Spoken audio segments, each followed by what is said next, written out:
Okay, तो हम लोग डिस्कस कर रहे थे अपना Indus valley civilisation last class में, जो कि एंड हो गया था।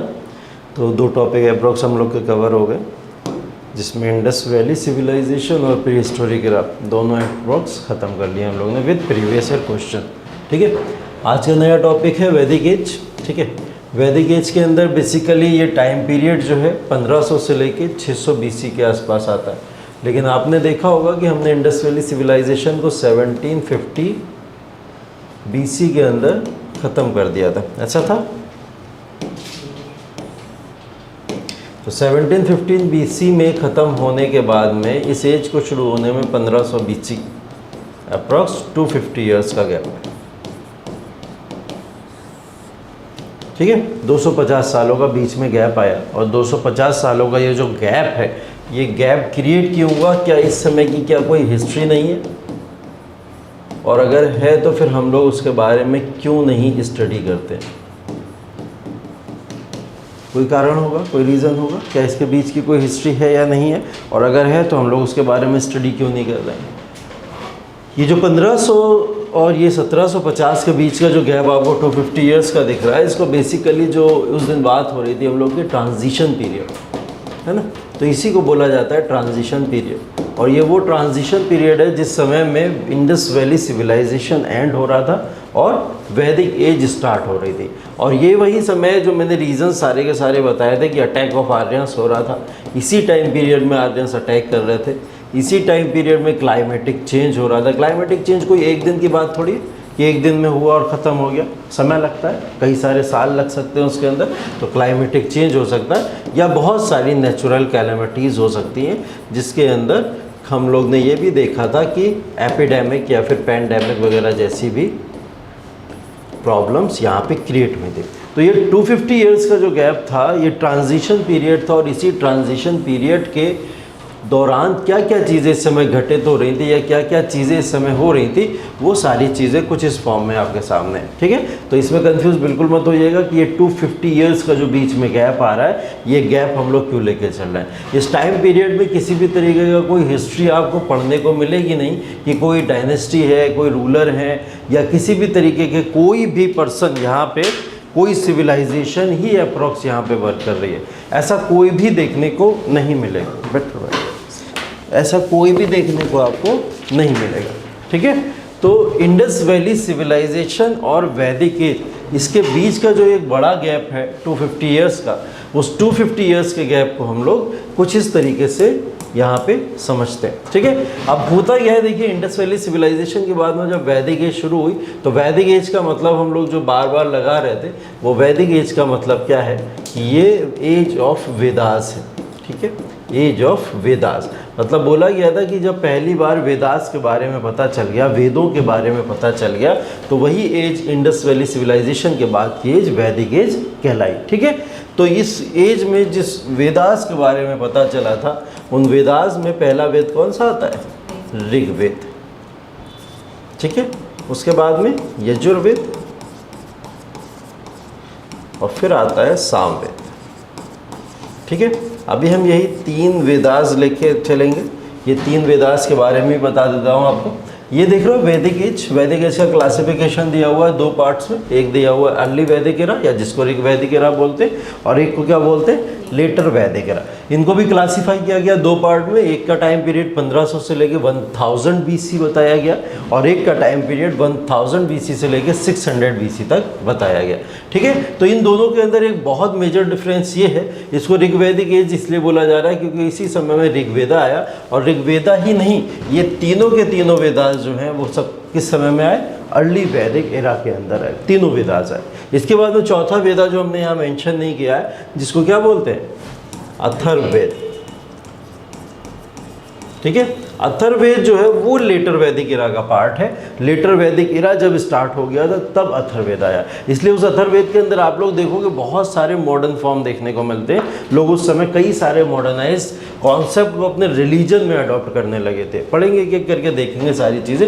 फिलहाल इसका क्लासिफिकेशन बेसिकली वेदास के बेसिस पे किया जाता है कि अर्ली 3 वेदास इस समय में आए, और एक वेदा कहाँ पे आया? अथर्ववेद के अंदर आया। ठीक है, तो ये जो टाइम पीरियड है 1500 BC से लेकर 1000 BC BC तक और 1000 से लेकर 600 BC तक, इसी क्लासिफिकेशन के पूरे क्लासिफिकेशन के ही साथ हमको इस पूरे के पूरे वैदिक एज को पढ़ना है। अब देखिए इस वैदिक एज के अंदर अगर हम लोग बात करें कि इसका जो इरा है वैदिक एज का इरा को बोला जाता है एज ऑफ आर्यंस।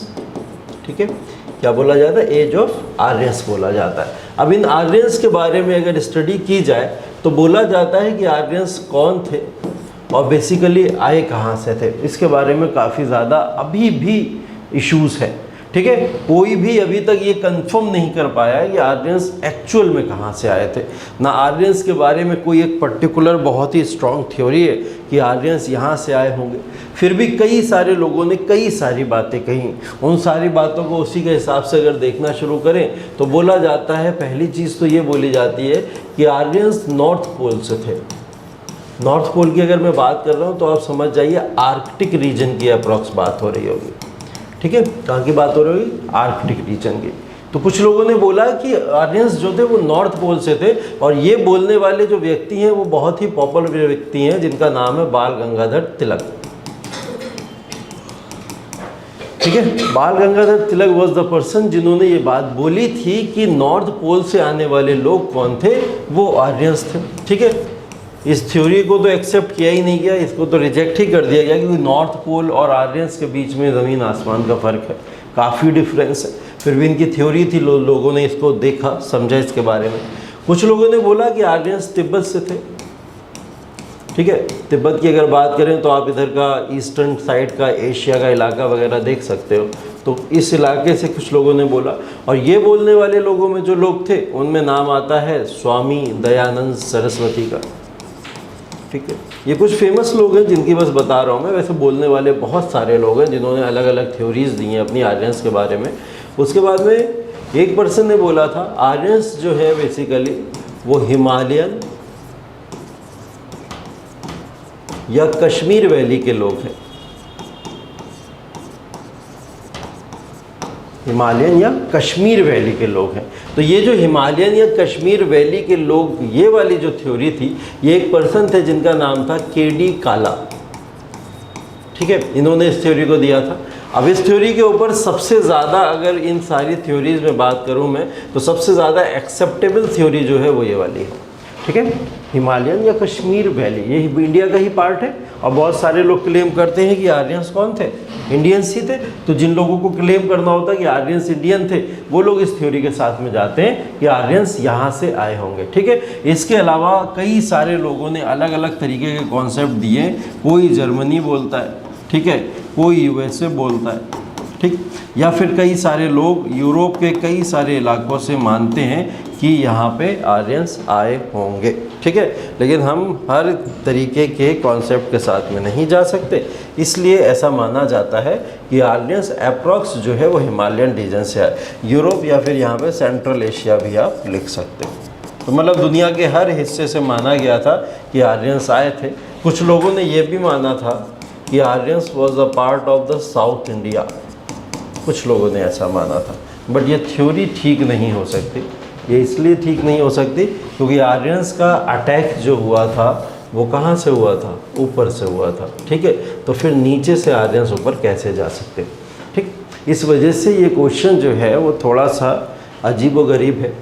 इस वजह से इस थ्योरी को नहीं माना जाता है। तो बोला जाता है कि आर्यंस अगर आए होंगे तो ऊपर के ही पोर्शन से आए होंगे, और ऊपर के पोर्शन में सबसे फेमस थ्योरी कौन सी है? वो है हिमालयन या फिर कश्मीर वैली से आए थे। केडी काला की ये थ्योरी है जिन्होंने इस थ्योरी को बताया। ठीक है, तो ये वैदिक एज और एज ऑफ आर्यंस में जो कन्फ्यूज़न है, इस कन्फ्यूज़न को इस तरीके से आप दूर कर सकते हो। अब देखिए, जो आपको पूरा का पूरा ये जो क्लासिफिकेशन पढ़ना है वैदिक एज का, जिस वैदिक एज को हम लोग बेसिकली कब तक पढ़ेंगे? 6th सेंचुरी BC तक पढ़ेंगे। इसका क्लासिफिकेशन हम लोग कई सारे पार्ट्स में करते हैं, बहुत सारे पार्ट्स में करेंगे। पहली चीज़ हम लोग, क्योंकि इम्पॉर्टेंट इसके अंदर क्या चीज़ देख रहे हैं, वो चीज़ देख रहे हैं हम लोग इसका ज्योग्राफिकल एरिया। अगर इसके ज्योग्राफिकल एरिया की बात करें तो ये पूरा का पूरा जो वैदिक एज है वो वैदिक एज, एज ऑफ आर्यंस जिसको कहते हैं, वो इस तरीके से पूरी बटी हुई है। जो आप येलो पोर्शन देख रहे हो, ये पूरा का पूरा येलो पोर्शन किसका है? आर्यंस का इलाका है।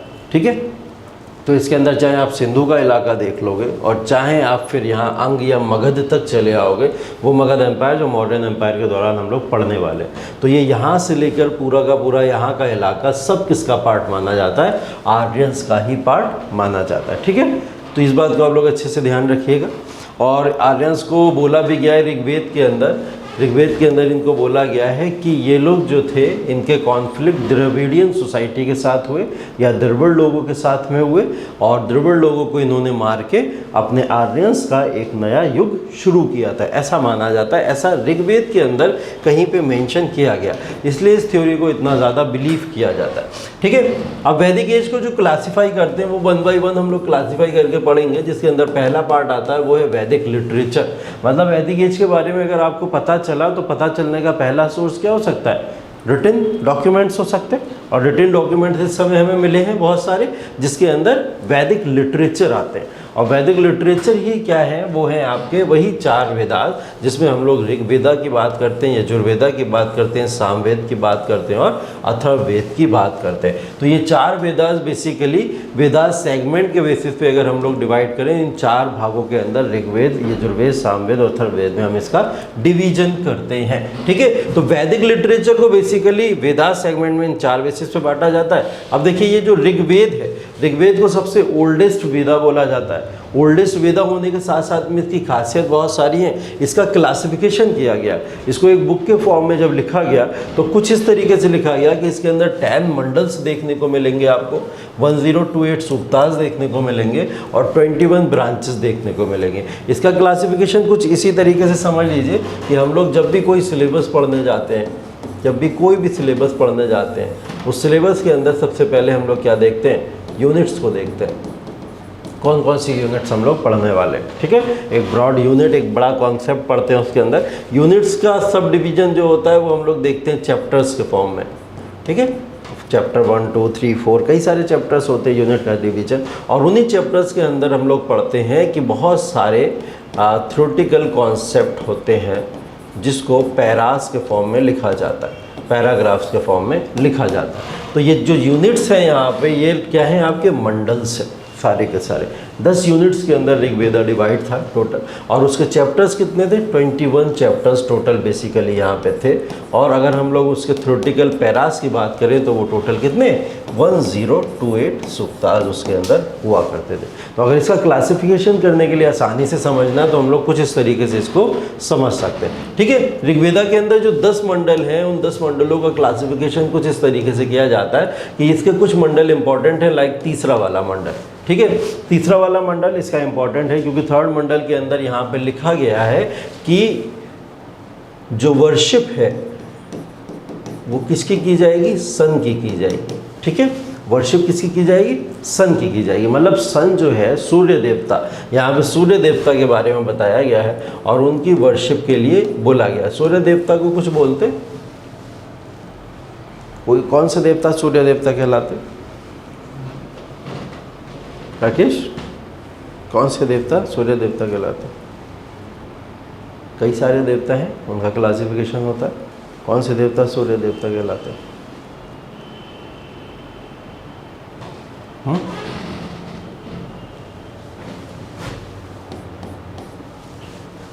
नहीं पता?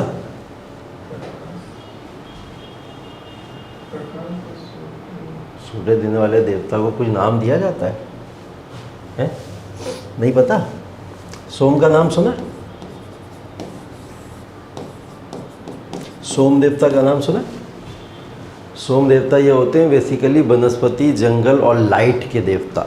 ठीक है, लाइट का मतलब क्या हो रहा है यहाँ? प्रकाश से क्या मतलब हो रहा है? प्रकाश से मतलब सूर्य से यहाँ पे मतलब है उसका।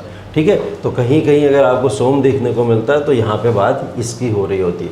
तो थर्ड मंडल के अंदर वर्शिप ऑफ द सन के बारे में लिखा हुआ है। यहाँ पे एक चीज़ और मेंशन की गई है जिसका नाम है गायत्री मंत्र।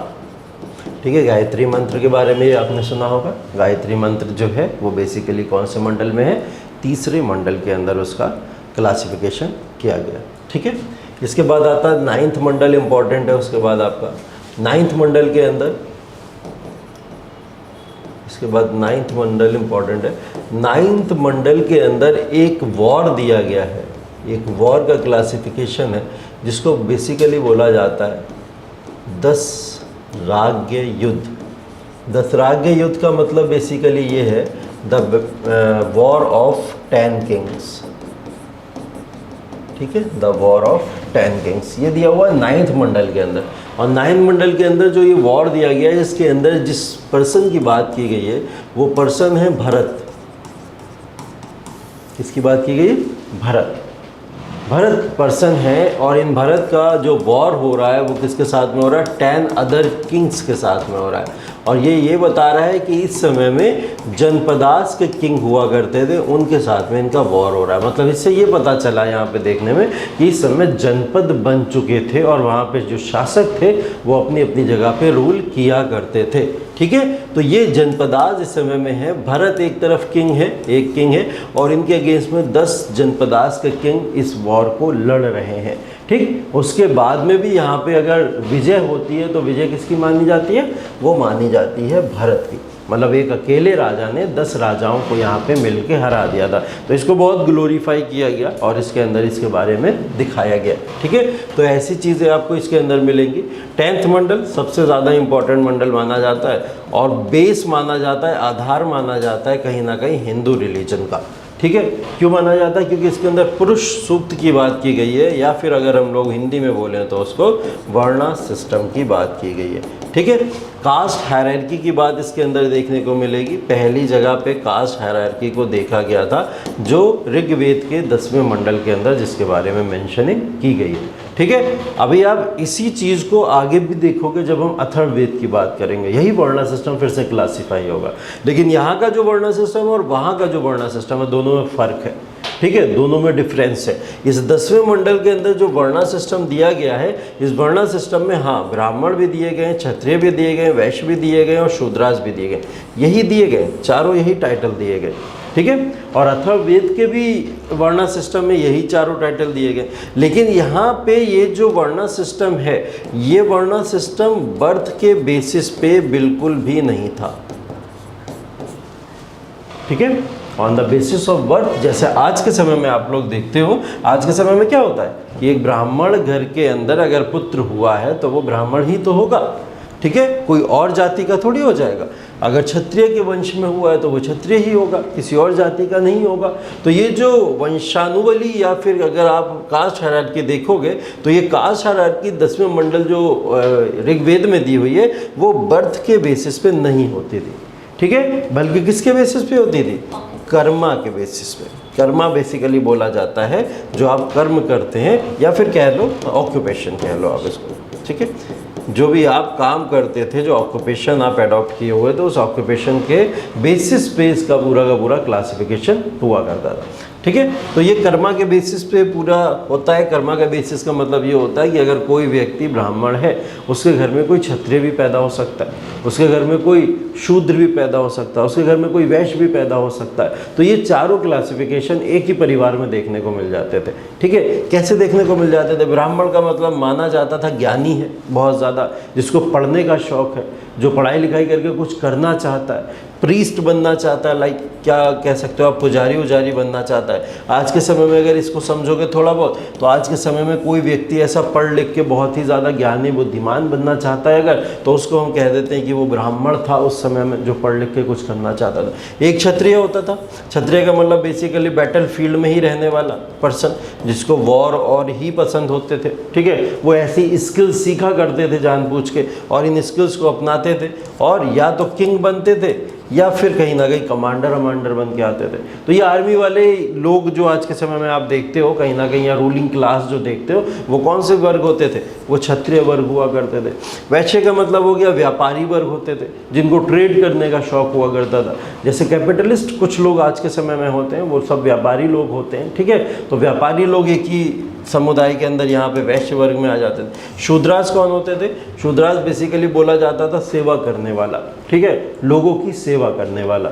ठीक ठीक। तो लोगों की सेवा करने वाले सब शूद्रास होते थे, तो उन शूद्रास का भी क्लासिफिकेशन इसके अंदर किया जाता है, ठीक है। तो आज के समय में क्या होता है, ये सारे वर्ग अलग अलग होते हैं, ठीक है। लेकिन पहले के ज़माने में क्या होता था, ये सब एक ही परिवार के अंदर पैदा हो सकते थे। अगर पिता ब्राह्मण है तो बेटा हो सकता है उसकी स्किल्स बैटल फील्ड में जाने की, वो चाहता हो कि वो बैटल फील्ड में जाए, तो वो ये सब चीज़ें सीखने जाता था, तो उसी ब्राह्मण का बेटा क्षत्रिय हो जाता था। उसी ब्राह्मण के बेटे का एक था जिसको बहुत व्यापार का शौक था, व्यापार करना चाहता था, बिजनेसमैन बनना चाहता था, ट्रेड करना चाहता था, तो ऐसा एक बच्चा उनका क्या बन जाता था, वैश्य बन जाता था। और चौथा जो टाइप का होता था वो शूद्रा, उसको लोगों की सेवा करने में मज़ा आता था। जैसे आज के समय में एनजीओ ट्रस्ट वगैरह के लोग देख लोगे, लोगों की सेवा करते हैं, तो ऐसा वर्ग कहीं ना कहीं क्या हो जाता था, वो शूद्रा में आए। तो एक परिवार के अंदर लगभग सभी लोग यहाँ पे देखने को मिलते थे। ये एक अच्छा क्लासिफिकेशन इसके अंदर देखने को मिलता है। ये बाद में धीरे धीरे कह सकते हो पॉल्यूटेड हो गया, कहीं ना कहीं कास्ट के बेसिस पे इसको बाद में कैसा कर दिया गया, लोगों के बीच में एक डिवीजन क्रिएट करने के लिए कर दिया गया, वरना ऑक्यूपेशन के बेसिस पे पहले हुआ करता था, ठीक है। तो ऋग्वेद के अंदर बहुत सारी ऐसी चीज़ें आपको मिलेंगी। ऋग्वेद के अलावा अगर हम लोग ऋग्वेद में ही कुछ और भी बातें करें तो ऋग्वेद के अंदर कुछ रिवर्स के बारे में मेंशनिंग की गई है, लाइक गंगा के बारे में दिया गया, इंडस के बारे में दिया गया, ठीक है, और सरस्वती के बारे में दिया गया। ये वो रिवर्स हैं जिन रिवर्स के बारे में ऋग्वेद के अंदर मेंशन किया गया है, ठीक है। तो ये पूरी की पूरी रिवर्स यहाँ पे मेंशंस की गई हैं, और इसको ऋग्वेद के इरा को बेसिकली रिवर्स का इरा भी बोला जाता है। मतलब रिवर्स को इस समय पूजा जाता था या रिवर्स को इस समय माना जाता था, तो ऐसी रिवर्स का क्लासिफिकेशन इसके अंदर देखने को मिलता है। सबसे ज़्यादा क्लासिफिकेशन इंडस के बारे में देखने को मिला है, ठीक है। इंडस या सिंधु रिवर जिसको कहते हैं, सबसे ज़्यादा क्लासिफिकेशन इसी के बारे में यहाँ देखने को मिला है, ठीक है। ऋग्वेदा के अंदर और भी इंपॉर्टेंट चीज़ें हैं, उनकी बात करेंगे आगे चल के बाद में। अब यजुर्वेद के अंदर देखिए, यजुर्वेद बेसिकली प्रोज राइटिंग थी और मंत्राज और सेक्रीफाइस की बात करता था, ठीक है। ऋग्वेद के अंदर इन्होंने सिखा तो दिया कि आपको रिलीजन को फॉलो करना है और कौन कौन से प्रिंसिपल्स आपको अडॉप्ट करने हैं, लेकिन इन्होंने यजुर्वेद को आके क्या करा, वो बना दिया कि यजुर्वेद के थ्रू आप ऋग्वेद को फॉलो करो। कैसे फॉलो करोगे कि जब तक ईश्वर की आपको उपासना करने के लिए आपके पास में मंत्राज नहीं है, आपके पास में किसी भी तरीके की, उनको कह सकते हो कि ईश्वर को खुश करने के लिए आपके पास वो शब्दावली नहीं है, वो गीत नहीं है कहीं ना कहीं, जिनको मंत्रों के बेसिस पे उच्चारण किया जाता था, तब तक आप किस तरीके से ईश्वर को खुश कर पाओगे। तो यहाँ पे मंत्रास दिए गए हैं, बहुत सारे मंत्र दिए गए हैं, ठीक है, और उन सारे मंत्रों को प्रोज के फॉर्म में लिखा गया। और सैक्रिफाइस सेरेमनी इसके अंदर दिखाई गई है। सैक्रिफाइस सेरेमनी का मतलब यहाँ पे कई तरीके के सैक्रिफाइसेस हैं, मतलब बलि प्रथा की बात हो रही है यहाँ पे। किसकी बात हो रही है? बलि प्रथा की, ठीक है। तो बलि प्रथा भी यहाँ पे दी गई है यजुर्वेदा के अंदर, ठीक है। सामवेद जो है ये सबसे छोटा वेद है इन सारे के सारे वेदास के अंदर, और इसके अंदर म्यूजिक और कंपोजिशन देखने को मिलती है। अभी तक मंत्रास थे और उन मंत्रास को लोग सिर्फ और सिर्फ पढ़ा करते थे, बोला करते थे, लेकिन अब उन मंत्रास का पढ़ना बोलना नहीं, अब उनको गाया जाने लगा इस वेद के अंदर, ठीक है। तो अब लोग कैसे उच्चारण करते थे उसका, गाने के बाद म्यूजिक फॉर्मेशन कहीं ना कहीं यहाँ पे हो गई थी। लोगों ने अब म्यूजिक का सहारा लिया था और म्यूजिक के फॉर्म पे यहाँ पे इसको क्रिएट किया था। चौथा है अथर्ववेद। अथर्ववेद बेसिकली आयुर्वेदा या फिर साइंस मान लो टोटल पूरी तरीके से, जैसे मैंने बोला मॉडर्नाइज फॉर्म है, सबसे लेट में यही आया था, ठीक है। और इसके अंदर आप लोग देखेंगे कि अथर्ववेदा के अंदर जो पूरी तरीके से आयुर्वेदा है, जो आयुर्वेदा क्या करता है, डिजीज़ प्रिवेंशन वगैरह का काम करता है। अभी हम लोगों ने रिसेंट में भी देखा, कोविड के समय में सबसे ज़्यादा काम आने वाली चीज़ वो आयुर्वेदा था, ठीक है। तो आयुर्वेदा ने बेसिकली इन सारी चीज़ों को यहाँ पर दिया गया। उसके बाद में इसके अंदर आप देखोगे तंत्र मंत्र, हर तरीके का शाप, वशीकरण, जो भी चीज़ें हैं वो सारी की सारी इसके अंदर, ब्लैक मैजिक से लेकर हर एक चीज़ कहाँ पे दी गई है, अथर्ववेद के अंदर दी गई है। तो बहुत सारी एडवांस फॉर्म तो दी गई है इसके अंदर। कहीं ना कहीं बहुत सारी चीज़ों के बेसिस पे अंधविश्वास भी देखने को मिलता है कई जगहों पे, ठीक है। जैसे अंधविश्वास के बेसिस पे एक एग्जाम्पल के तौर पे मान लो कि कोई भी पर्सन किसी भी पर्सन के ऊपर काला जादू करके या फिर जादू करके या उसके ऊपर तंत्र मंत्र करके उसको अपने कब्जे में कर सकता है। ऐसी कुछ विचारधाराएं कहाँ दी गई हैं, अथर्ववेदा के अंदर दी गई, ठीक है। तो ये चीज़ें वहाँ देखने को मिलती हैं। फिलहाल एक मॉडर्न फॉर्म है और मॉडर्न फॉर्म के अंदर ये जो अथर्ववेदा है वो इन तीनों वेदा से एकदम अलग माना जाता है, ठीक है। तो इन वेदास का क्लासिफिकेशन इस बेसिस पे, और इन वेदास से ही हमको पता चला था कि इस समय में जो वैदिक एज है या वैदिक सिविलाइजेशन है, वहाँ पे लोग किस तरीके से रहते थे, वहाँ की सोसाइटी के अंदर क्या क्या चीज़ें लोग एडॉप्ट करते थे। तो जो सब वेदों में लिखा होगा वही सारी चीज़ें वो लोग एडॉप्ट करके रखते होंगे, ठीक है। उसके बाद में देखिए यहाँ पे दो चीज़ें और दी गई हैं। यहाँ पे सभा और समिति का बात की गई है, ठीक है। सभा, समिति और विदत, तीन तरीके की चीज़ें होती हैं। सभा समिति तो लिखा हुआ है, और एक चीज़ होती है विदत, ठीक है। ये तीन चीज़ होती हैं। बेसिकली ये इंस्टीट्यूशंस हैं। इंस्टीट्यूशंस का मतलब पॉलिटिकल इंस्टीट्यूशंस हैं वैदिक एज के। उस वैदिक समाज के अंदर पॉलिटिकल इंस्टीट्यूशंस भी होते थे, क्योंकि जो क्लासिफिकेशन है वैदिक सोसाइटी का वो कैसे डिवाइड है, वो पॉलिटिकली डिवाइड है। मतलब राजा होता था इस समय, और राजा के क्या होते थे, पॉलिटिकल इंस्टीट्यूशंस होते थे। जैसे आज के समय में प्रधानमंत्री है तो प्रधानमंत्री के पास में संसद है, ठीक है, संसद है, या फिर आप लोग देखोगे पार्लियामेंट के भी कई सारे पार्ट है ना, लोकसभा, राज्यसभा। तो ये जो बेसिकली क्लासिफिकेशन था वहाँ पे सभा और समिति के बेसिस पे होता था, और सभा समिति को कॉल किया गया इसी के अंदर कि ये 2 डॉटर्स ऑफ प्रजापति हैं, ठीक है। प्रजापति की 2 पुत्रियां बोला गया। प्रजापति कौन है? प्रजापति, हाँ, शासक।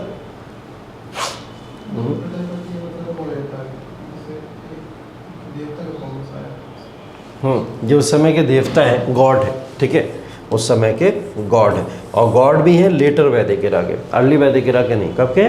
लेटर वैदिक इरा के। तो लेटर वैदिक इरा के गॉड हैं जिनका नाम क्या है? प्रजापति है। और इन्हीं गॉड की 2 पुत्रियां बताया गया सभा और समिति को। सभा समिति मैंने आपको बता दिया कौन है, ये इंस्टीट्यूशंस है, पॉलिटिकल इंस्टीट्यूशन, जिसमें लोगों को अधिकार मिलता था कि वो राजा के साथ बैठते थे और बैठ के कई सारे मैटर्स के ऊपर डिस्कशन किया करते थे कि सोसाइटी चलेगी तो चलेगी कैसे, ठीक है। तो इसका पूरा का पूरा क्लासिफिकेशन यहाँ पे देखने को मिलता है, ठीक है। तो सभा और समिति के बारे में यहाँ पे बात की गई है। प्रजापति के 2 पुत्रियों के फॉर्म में यहाँ पे बात की गई है, ठीक है। तो ये बेसिकली जो ऑटोक्रेसी है किंग की, कहीं ना कहीं उसके ऊपर कंट्रोल करने के लिए सभा और समिति को बनाया गया था। मतलब किंग इतना बेकाबू ना हो जाए कि वो जनता की बातें ही ना सुने, तो जनता की बातें भी सुनने वाला होना चाहिए, इसलिए ऐसे इंस्टीट्यूशंस बनाना लोगों ने उस समय ज़रूरी समझा, ठीक है। तो वेदास के सेगमेंट में बेसिकली हम लोग अगर वैदिक लिटरेचर को डिवाइड करेंगे तो 4 तरीके से करेंगे, ऋग्वेद, यजुर्वेद, सामवेद और अथर्ववेद, ठीक है। और इन चारों वेदास के फॉर्म में हम लोग समझ जाते हैं कि वैदिक एज के अंदर लोग किस तरीके से या कौन सी रिलीजियस एक्टिविटीज़ को फॉलो किया करते थे, ठीक है। इसके बाद आगे देखेंगे ऑन द बेसिस ऑफ कर्मकांड सेगमेंट, ठीक है। कर्मकांड सेगमेंट के बेसिस पे अगर बात की जाए तो फिर वैदिक एज को कैसे क्लासिफाई किया जा सकता है। देखिए कर्मकांड अगेन फिर जैसा हम लोग अभी पीछे पड़ गया है कि जो आपके वेदास होते हैं उसी तरीके से 2 तरीके की और चीज़ें होती है, एक को संहितास बोला जाता है और एक को ब्राह्मणास बोला जाता है, ठीक है। संहितास और ब्राह्मणास बोला जाता है, और संहितास और ब्राह्मणास के अंदर भी बहुत सारी चीज़ें आपको रिटन फॉर्म में मिलेंगी। यहाँ पे भी वो टेक्स्ट फॉर्म ही मिलेगा, जिस टेक्स्ट फॉर्म के अंदर बहुत सारी चीज़ें लिखी गई हैं अलग अलग तरीके की, ठीक है। अगर संहितास की बात करें तो इसको बोला जाता है कि कलेक्शन होता है, ठीक है। क्या होता है? एक तरीके का कलेक्शन होता है, ग्रुप्स होता है कई सारी चीज़ों का। तो इस संहितास के अंदर बेसिकली क्या करा गया है, कई सारे हिम्स, प्रेयर्स या रिचुअल्स को एक साथ कलेक्ट कर दिया गया है, ठीक है। हिम्स मतलब बेसिकली जो आप गा सकते हो, जिसका उच्चारण कर सकते हो, या फिर जिसमें आप लय बना सकते हो अपनी एक, ठीक है, एक सुर दे सकते हो जिसके अंदर, वो क्या होते हैं? हिम्स होते हैं, ठीक है। और गाई जा सकने वाली रचनाओं को बेसिकली हिम्स बोला जाता है। प्रेयर्स जो भी पूजा पाठ आप करते हैं, सारी की सारी चीज़ें वो भी संहितास के अंदर दी गई हैं। और रिचुअल्स, जो भी रिचुअल्स हम परफॉर्म करते हैं, रिचुअल्स में बहुत सारी चीज़ें, जैसे गंगा स्नान हो गया, एक रिचुअल की तरह फॉलो किया जा सकता है, ठीक है। तो ये सारे की सारी चीज़ें संहितास का पार्ट थी, और संहितास के अंदर इन सारी चीज़ों का एक अरेंजमेंट देखने को मिलता है, ठीक है। ब्राह्मणा टेक्स्ट की अगर बात करी जाए तो ब्राह्मणा टेक्स्ट बोलता है कि वेदास जो हैं या वेदास में जो हिम्स क्लासिफाई किए गए, जो भी गाई जा सकने वाली रचनाएं हैं, उनको बहुत ऑर्थोडॉक्स मैनर के अंदर यहाँ पे रखा गया। ऑर्थोडॉक्स का मतलब अगर करना है तो करना ही पड़ेगा, आप उसके अंदर किसी भी तरीके का कोई कॉम्प्रोमाइज़ डील नहीं कर सकते, किसी भी तरीके का, ठीक है। अगर ऐसा लिखा हुआ है तो आपको करना ही पड़ेगा। लेट हो जा रहा है सर तो बहुत, बैठो। बहुत सारी बातें निकल गई अप्रोक्स 40 मिनट की क्लास में।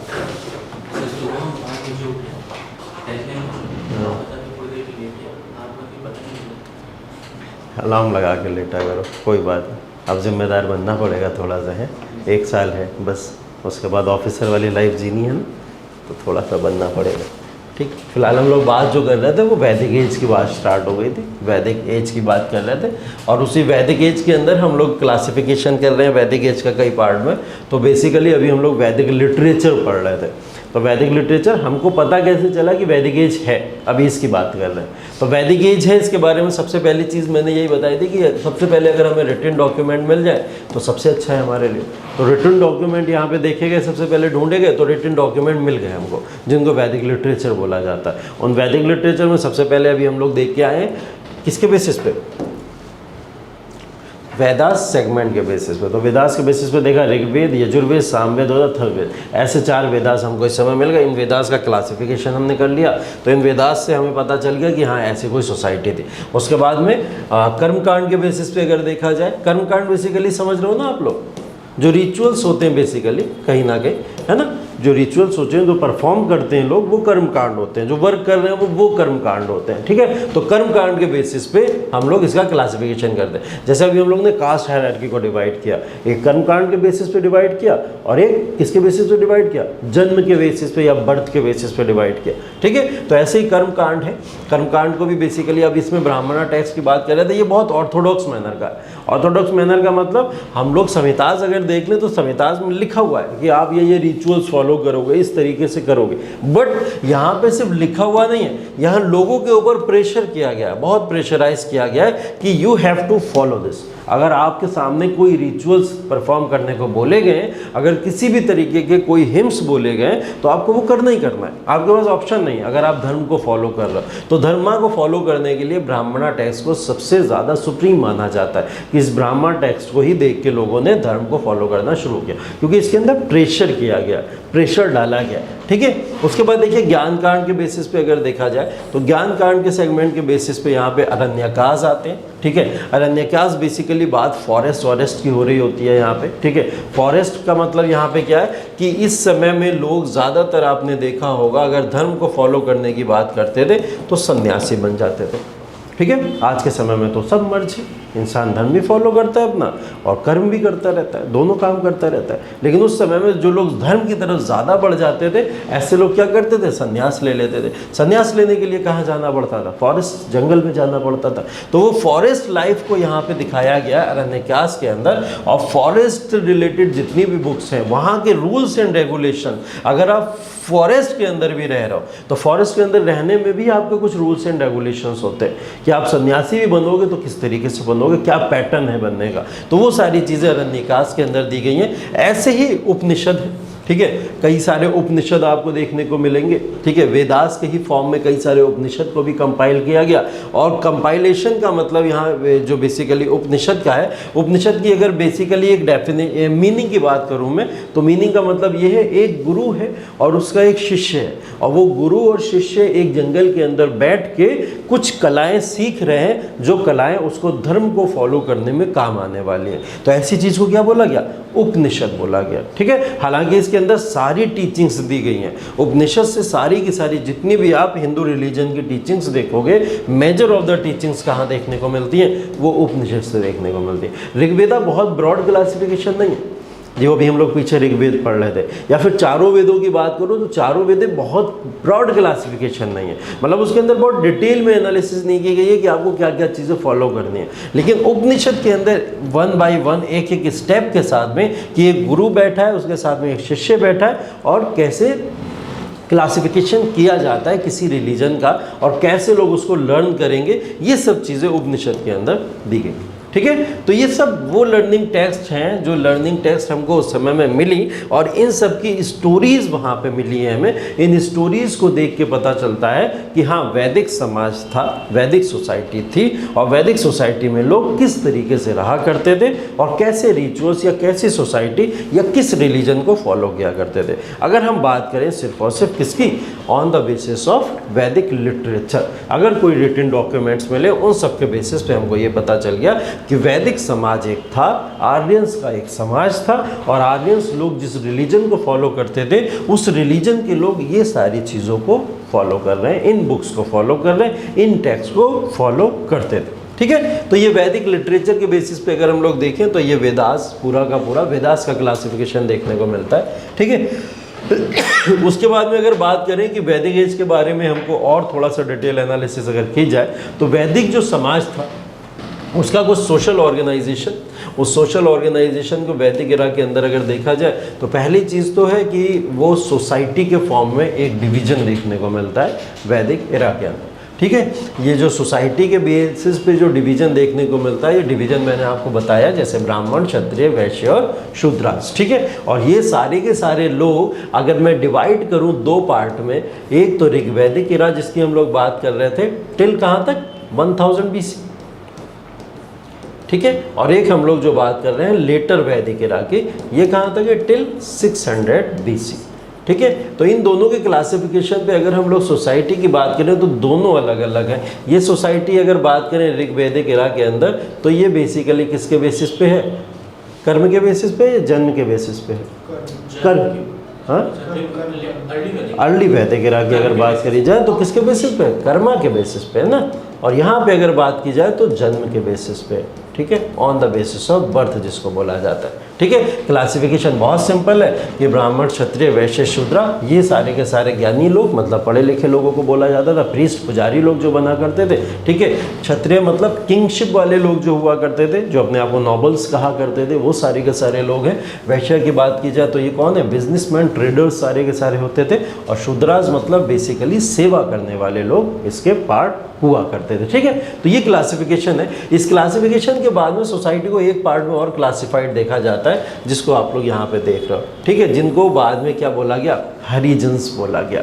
तो वेदास के अंदर जो क्लासिफिकेशन है वो तो 4 पार्ट में किया गया, लेकिन आउट ऑफ द बॉक्स अगर जाएं थोड़ा सा आफ्टर वेदास ये क्लासिफिकेशन धीरे धीरे और बढ़ गया, क्योंकि शूद्रों को लोगों ने ये कहते हुए बचाना शुरू कर दिया कहीं ना कहीं कि ये वो लोग हैं जो अनस्किल्ड वर्कर्स होते हैं, जिनके पास स्किल नहीं है। इसका मतलब आप ये नहीं कि इनको सोसाइटी में नीचा दिखाने की कोशिश करो, है ना। ये सोसाइटी में आपकी सेवा करने के लिए मतलब आप इनको कुछ इस तरीके से भी देखो कि इनका शौक होगा सेवा करना, या आपकी मदद करना चाहते हैं सेवा करने के लिए, जैसे एनजीओ ट्रस्ट के लोग करना चाहते हैं कहीं ना कहीं, ये भी आपकी सेवा करने की कोशिश कर रहे हैं, तो आप इनको शूद्रा नहीं बनाओगे। तो इन्होंने क्या करा, आगे चल के जो ब्राह्मण सोसाइटी के खास करके लोग थे, इन्होंने बोला तो शूद्रास को अगर शूद्रास नहीं कहेंगे तो हम एक पार्ट और क्लासिफाई कर देते हैं, तो कोई तो होगा जो हमारी सेवा करने के लिए बनाया गया होगा। ठीक है, ऐसे लोग कौन होंगे? हरिजन्स होंगे। ठीक है, तो ये हरिजन्स बेसिकली बोला गया, और हरिजन ही वो लोग बोला गया जिसको आप देखोगे हिस्ट्री के अंदर अनटचेबल्स भी बोला जाता है, ऐसा लिखा गया है। हालांकि ये सब क्लासिफिकेशन बेकार के हैं, लेकिन फिर भी ये सब चीज़ें वहाँ पे मेंशन की गई हैं कि अनटचेबल्स किसको बोला जाता है, बेसिकली हरिजन्स को ऐसे करके बोला गया। ठीक है, चिल्ड्रन ऑफ गॉड बोला जाता है। वैसे वर्ड जो हरिजन है उसका नाम चिल्ड्रन ऑफ गॉड है। ठीक है, ये नाम जो बेसिकली है महात्मा गांधी ने बहुत यूटिलाइज़ किया था, कई जगह इसको बोला गया, कई जगह इसको यूज़ किया गया। ठीक है, और ये वर्ड जो है बाद में कहीं ना कहीं लोगों के दिमाग में आया था, लेकिन यही बहुत बड़ी एक लड़ाई थी अंबेडकर और गांधी के बीच की भी, जो आप मॉडर्न हिस्ट्री में आगे पढ़ोगे आके। ठीक है, यही क्लासिफिकेशन एक बहुत बड़ी लड़ाई के रूप में दिखाई देगा। ठीक है, तो सोसाइटी का क्लासिफिकेशन इस समय में इस तरीके का था, और कास्ट हायरार्की हाँ बन चुकी थी, बिल्कुल बन चुकी थी। सोसाइटी में लोग कास्ट के बेसिस पे ही रहा करते थे। बट हाँ, यहाँ पे एक आपको पॉजिटिव कास्ट सिस्टम दिखेगा, यहाँ पे एक नेगेटिव कास्ट सिस्टम दिखेगा, बस इतना डिफरेंस देखने को मिलता है। ठीक है, उसके बाद में अगर बात की जाए तो मीटिंग्स, कई सारी सभाएं होती थी यहाँ पे। ठीक है, जिनको भी क्लासिफाई किया गया, अभी जैसे पीछे बताया था मैंने आपको, सभा, समिति और विदत, ये 3 तरीके के पॉलिटिकल इंस्टीट्यूशंस है। मीटिंग्स का मतलब यहाँ पे समझ जाइए, ये तीनों क्या है?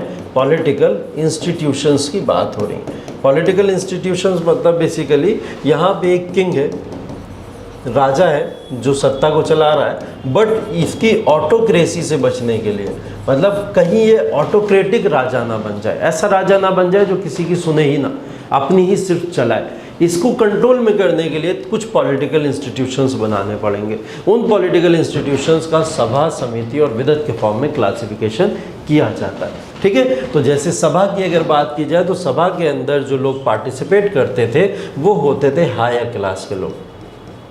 हायर क्लास की अगर मैं बात कर रहा हूँ तो इसके अंदर आप ले सकते हो कि किंग होगा, किंग के अलावा उसके मंत्री होंगे सारे के सारे, या फिर कास्ट की हायरार्की में जो लोग ऊपर होते थे लाइक ब्राह्मण या क्षत्रिय लोग होते थे, वो सभा का पार्ट हुआ करते थे। समिति को अगर देखा जाए तो समिति के अंदर लोग जो होते थे वो कॉमन पीपल होते थे। कॉमन पीपल का मतलब बेसिकली इसके अंदर आ जाते थे आपके वर्कर्स, बेसिकली जो वैश्य ग्रुप है यहाँ पे आ जाता था, या फिर जो भी वर्कर्स सोसाइटी में जो भी काम करने वाले लोग थे, कॉमन लोग जो भी थे वो सब इसका पार्ट हो जाते थे। लेकिन एक इसके अंदर ऑर्गेनाइजेशन और देखने को मिलता है, वो ऑर्गेनाइजेशन है विदत। और यहाँ पे क्या होता था कि हर यहाँ पे मेल्स भी पार्टिसिपेट करते थे, फीमेल्स भी पार्टिसिपेट करते थे, और सबसे बड़ी बात शूद्रास का भी पार्टिसिपेशन इसके अंदर होता था। सभा समिति अलाउ नहीं करती थी फीमेल्स को और शूद्रास को, ठीक है, लेकिन एक ऑर्गेनाइजेशन अलग से बनाया गया था शूद्रास के लिए और किसके लिए, फीमेल्स के लिए। ठीक है, अब शूद्रास और फीमेल्स अगर साथ में आ रहा है तो आप अगर देखोगे क्लासिफिकेशन बेसिकली एंशिएंट की अगर बात करें तो एंशिएंट में शूद्रास के ही बराबर रखा गया हमेशा महिलाओं को। मतलब कहने का मतलब ये है कि कहीं ना कहीं एक कैटेगरी जो है उस कैटेगरी में अगर हम लोग इस हायरार्की को देखें, इस हायरार्की में हमेशा नीचे रखा गया था फीमेल्स को, महिलाओं को, तो उन्हें हमेशा कंपेयर कर दिया जाता था शूद्रास ही की तरह महिलाएं भी हैं। ठीक है, तो उनको कहीं ना कहीं एक डिसरिस्पेक्ट की नज़र से सोसाइटी के अंदर देखा गया। इस वजह से विदत एक ऐसा ऑर्गेनाइजेशन है जहां ऑर्गेनाइजेशन के अंदर ऐसा बोला गया कि हम सबको चांस देना चाहते हैं पार्टिसिपेट करने के लिए, तो भाई ठीक है विदत के अंदर आ जाओ आप, ठीक है, और यहाँ पे फीमेल्स और शूद्रास भी पार्टिसिपेट कर सकते हैं। ठीक है, तो फीमेल्स भी पार्टिसिपेट करती थी, शूद्रास भी पार्टिसिपेट करते थे। तो अगर आपसे किसी तरीके का भी क्वेश्चन पूछ लिया जाए ऐसा कि सोशल ऑर्गेनाइजेशन वैदिक इरा का या फिर वैदिक इरा के अंदर कुछ पॉलिटिकल इंस्टीट्यूशंस थे, उन पॉलिटिकल इंस्टीट्यूशन में कौन कौन पार्टिसिपेट करता था, तो वहाँ पर हमारे दिमाग में हमेशा एक बात क्लिक करती है, वो ये करती है कि भाई यहाँ पर शूद्रास को हमेशा गिरी हुई नज़रों से देखा जा रहा है, शूद्रास को हमेशा डिसरिस्पेक्ट किया जा रहा है, तो शूद्रास किसी भी पॉलिटिकल इंस्टीट्यूशन का पार्ट नहीं बन सकते।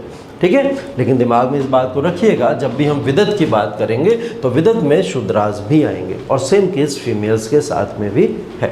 ठीक है, तो ये मीटिंग्स हैं, इस समय के पॉलिटिकल इंस्टीट्यूशन में इस तरीके की मीटिंग्स होती थी और इन मीटिंग्स को कुछ इस तरीके से बताया गया था। यजनास की बात करते हैं जिसको हिंदी में यज्ञ बोला जाता है। ठीक है, यजनाथ, इस समय में जो भी शासक होते थे वो यज्ञ को परफॉर्म करते थे और यज्ञ परफॉर्म काफ़ी ज़्यादा लोगों का देखा गया इस समय कैसे करते थे। उसके 3 अलग अलग पार्ट हैं। ठीक है, इसमें देखिए यजनास जो है बेसिकली ये अश्वमेध यज्ञ होता था या वाजपेयी यजना होता था या फिर राजश्रेय यजना होता था। ये 3 तरीके के यज्ञ होते थे। ठीक है, और जो यज्ञ होते थे इन यज्ञ का बेसिकली क्लासिफिकेशन इन 3 पार्ट में ही क्यों किया गया इसके बारे में आपको बता देते हैं। पहला वाला जो आप देख रहे हैं हॉर्स सेक्रीफाइस। ठीक है, हॉर्स सेक्रीफाइस सेरेमनी मतलब यहाँ घोड़े की बलि देना नहीं है, एकदम नहीं है। ठीक है, हॉर्स सेक्रीफाइस सेरेमनी का मतलब यहाँ पे ये है कि जो राजा होता था वो अपने एरिया से अपने यहाँ के घोड़े को छोड़ता था दूसरे राजा के साइड में। ठीक है, जैसे आप मान लो गोलागंज में, गोलागंज के अंदर अगर कोई राजा है वो क्या चाहता है कि चौक का इलाका उसे मिल जाए किसी तरीके से। ठीक है, तो वो क्या करेगा, घोड़े को यहाँ से भगाएगा और कहाँ भेजेगा, चौक के साइड में भेजेगा। घोड़ा चौक के साइड पहुँचा और पहुँचने के दौरान अगर वो चौक के अंदर एंटर कर गया बिना किसी अपोजिशन के, और घोड़ा जहाँ तक पहुँचता था वहाँ तक का इलाका किसका हो जाता था, वो राजा का हो जाता था।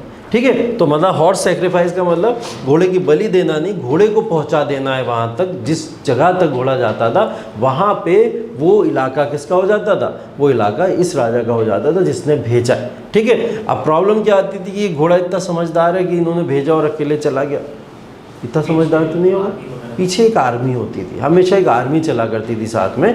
घोड़ा तो एक बहाना था, बस लेके चलना है इसको साथ में। ठीक है, एक सिंबल आ रहा है कि ये सिंबल तुम्हारे साइड आ रहा है, या तो तुम गिव अप करके चले जाओ, ठीक है, या तो तुम राजा के सामने अपना पूरा का पूरा बोल दो कि भाई हम जो है आपके साथ में संधि करना चाहते हैं और आप हमारे इलाके को कंट्रोल कर लो। ऐसा 2 ऑप्शन दिए जाते थे। या फिर तीसरा होता था वॉर। ठीक है, वॉर लड़ो या फिर लड़ाई लड़ो। ठीक है, तो अश्वमेध यज्ञ का मतलब हॉर्स सेक्रीफाइस सेरेमनी है। बेसिकली हॉर्स सेक्रीफाइस सेरेमनी यहाँ पे हुआ करती थी, और जैसे ही घोड़ा वहाँ पहुँचता था, घोड़े के पहुँचने के बाद में जैसे ही राजा ने मान लिया कि अच्छा हम जीत गए, यहाँ पे घोड़ा पहुँचा, वहाँ पे एक यज्ञ करा दिया जाता था।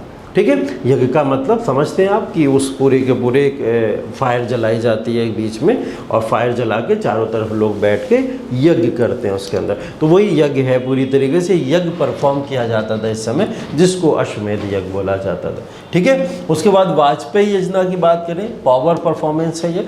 वाजपेयी योजना की बात, राजा जीत गया, जीतने के बाद में वहाँ की जनता से मिलने चाहता था, और जब वहाँ की जनता के पास पहुँचता था, मिलने जाता था, और मिलने के बाद वहाँ पे दिखाता था लोगों को, देखो अब तुम्हारा नया राजा आया हुआ है, भीड़ लेके, जैसे अभी 4 तारीख को दिखोगे आप लोग। ठीक है, मोदी जी निकलेंगे गाड़ी लेके। ठीक है, वो गाड़ी लेके पूरी जनता पीछे पीछे भाग रही होगी, या कई सारे लोग जो हैं आसपास देख रहे होंगे, तो वो क्या पावर परफॉर्मेंस करेंगे।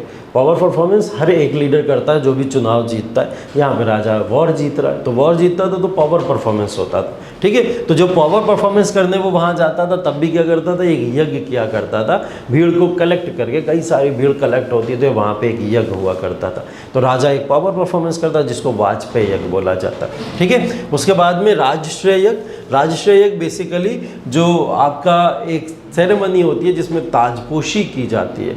अब एक सेरेमनी ये होगी कि राजा तो यहाँ पे आ चुका है, अब राजा की ताजपोशी कर दी जाए। वो ही ताजपोशी क्या कहलाती थी, आपकी राजश्रेय यज्ञ कहलाती थी, या राजश्रेय यज्ञ कहलाती थी। तो इस तरीके से पूरा का पूरा क्लासिफिकेशन किया गया यज्ञास का, कि यहाँ पे इस समय में इस तरीके से लोग यहाँ पे क्या करते थे, उस समय के जो भी सोसाइटी थी एक दूसरे के ऊपर अटैक भी करते थे, वॉर भी करते थे, और वॉर करने के बाद में अपनी अपनी रूलिंग डायनेस्टी को भी डेवलप किया करते थे। तो ये बात बहुत क्लियर है यहाँ से कि इस पूरे के पूरे वैदिक सिविलाइजेशन के अंदर सोसाइटी जो थी अब धीरे धीरे कैसी बन चुकी थी, वो एक ऐसी सोसाइटी बन चुकी थी जिस सोसाइटी के अंदर अब हम लोग किंगशिप देखते हैं। अभी तक हम लोग ने इंडस वैली सिविलाइजेशन या प्री हिस्टोरिक पढ़ा, उसके अंदर जो सोसाइटी रहती थी, वो सोसाइटी के अंदर ना कोई राजा था किसी भी तरीके, ना किसी धर्म का पूरी तरीके से हम लोग देखते हैं कि वहाँ पे किसी तरीके के धर्म का बहुत बड़ा प्रभाव देखने को मिला। लेकिन अब ये सोसाइटी है जहाँ पे किंग भी है, जहाँ पे राजा भी है,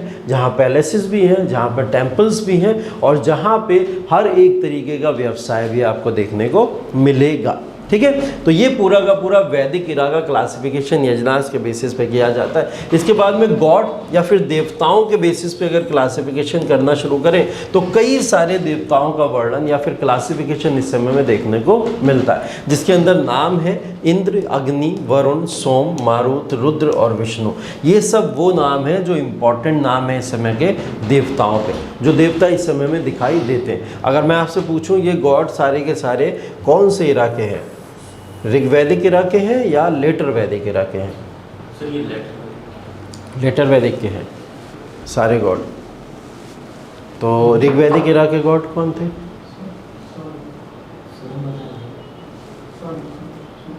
हाँ, सूर्य बस।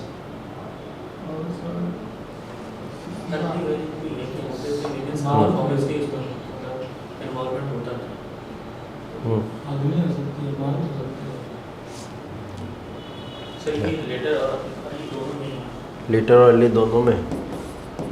देखो ऋग्वैदिक एरा है, ऋग्वैदिक एरा का फिर से टाइम पीरियड बता दे रहा हूँ, 1500 BC से बात हो रही है 1000 BC तक। ठीक है, लेटर वैदिक एरा है, उत्तर वैदिक काल जिसको बोलते हैं 1000 BC से लेकर 600 BC तक।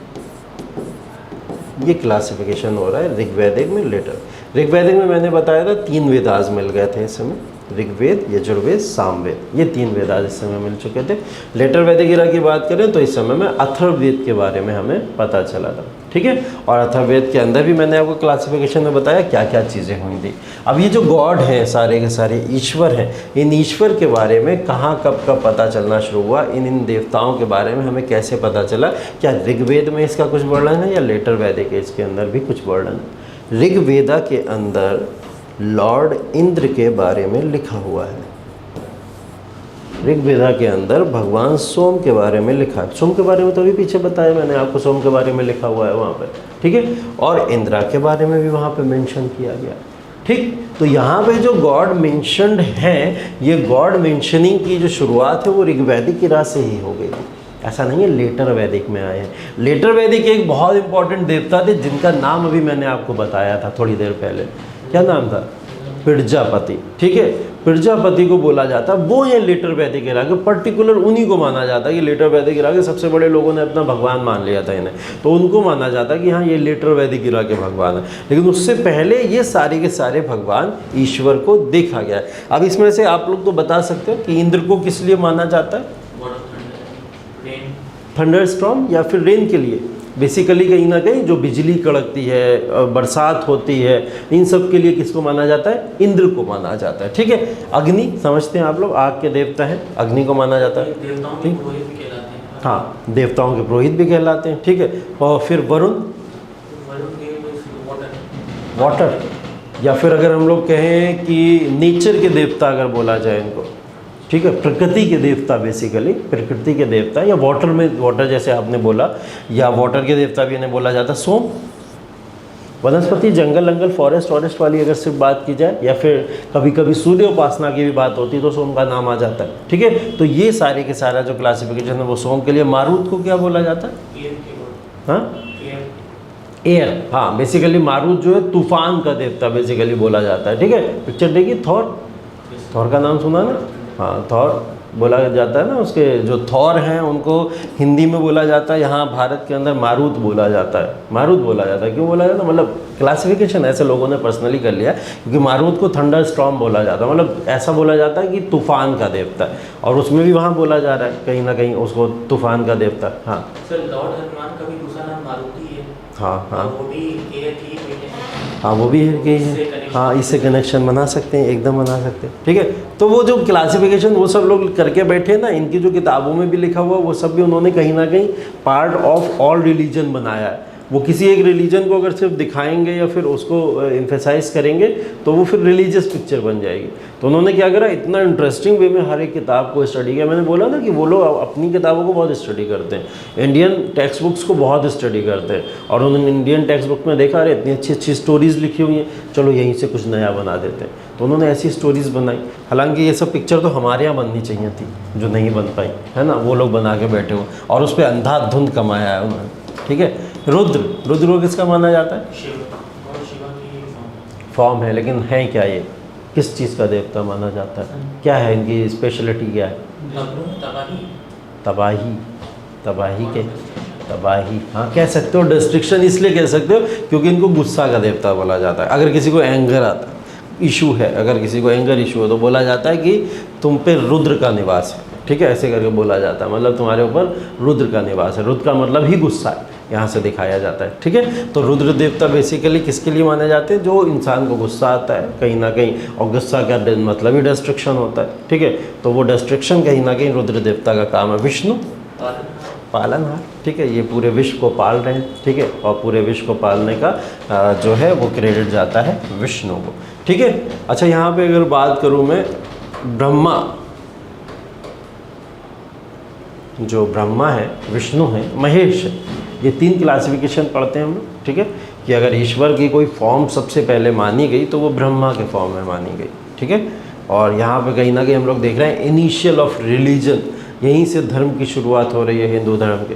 तो अगर ब्रह्मा की अगर हम लोग बात करें तो क्या ब्रह्मा इसमें से किसी को आप कह सकते हो, या फिर आप ये कह सकते हो कि ब्रह्मा ही इन सबको कंट्रोल कर रहे हैं, ऐसा कुछ कह सकते हो? और फिर विष्णु के बारे में बताइए या महेश के बारे में बताइए। कहा जाता है कि ये ब्रह्मा के बेटे हैं, हाँ, और शिव को कहा गया है कि ये विष्णु के बेटे हैं। और शिव से पूछा गया कि आप इसके फादर हैं, तो उन्होंने बताया कि मतलब ब्रह्मा से पूछा कि आप किसके बेटे, तो उन्होंने कहा मैं शिव का बेटा हूँ। मतलब एक इनफाइनाइट चलता है। हाँ, तो पॉसिबिलिटी है कि विष्णु ही, विष्णु जो पालनहारे हैं उन्हीं को बोला जा रहा है। हाँ राकेश, कुछ बताओ। यहाँ पे ब्रह्मा, विष्णु, महेश का जिक्र नहीं हुआ, सभी सारे ईश्वर का जिक्र देखने को मिल रहा है, लेकिन इनका नहीं मिल रहा है, क्यों? कंट्रोवर्शियल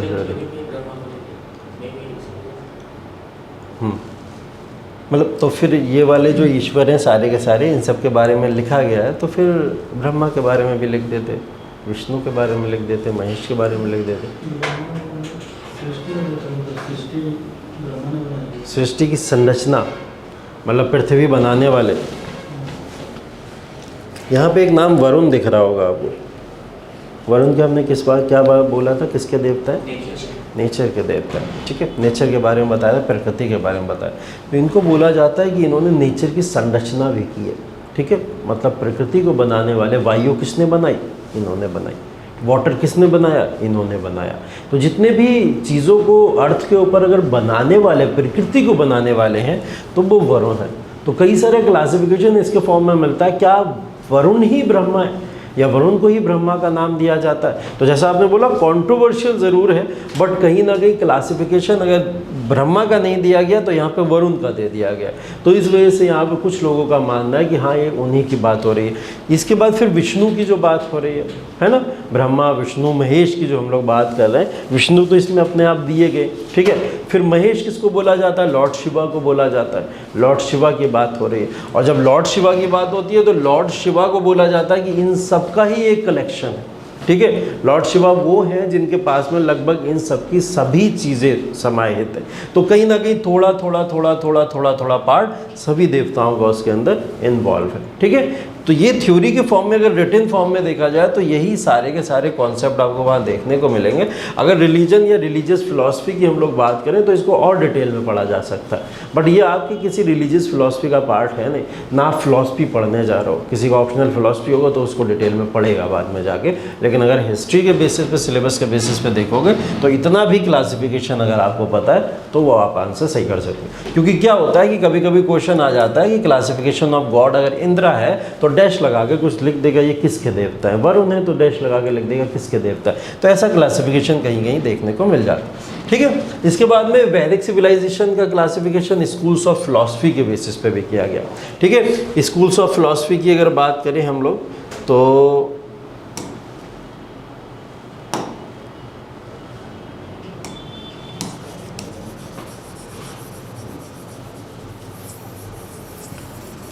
तो देखिए टोटल मानी जाता है कि 6 स्कूल्स ऑफ फिलॉसफी।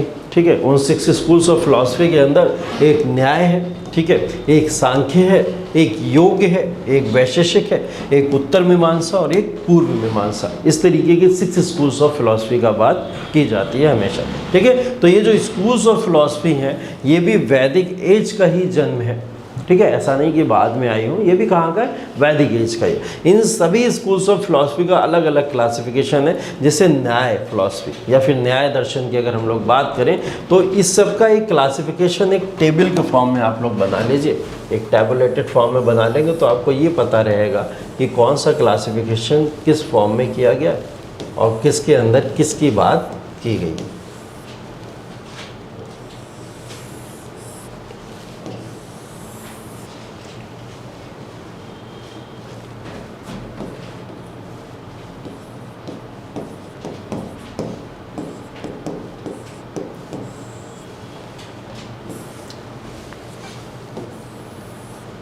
ठीक है, तो सबसे पहले जो है न्याय।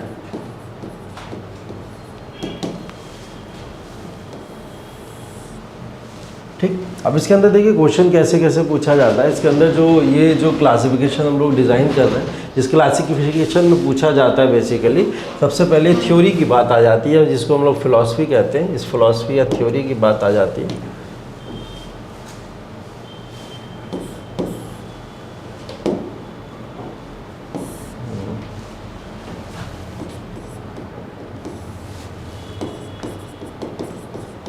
फिलॉसफी के बाद में अगर हम देखा जाए तो इस कौन ऐसा पर्सन था जिसने न्याय फिलॉसफी को दिया होगा।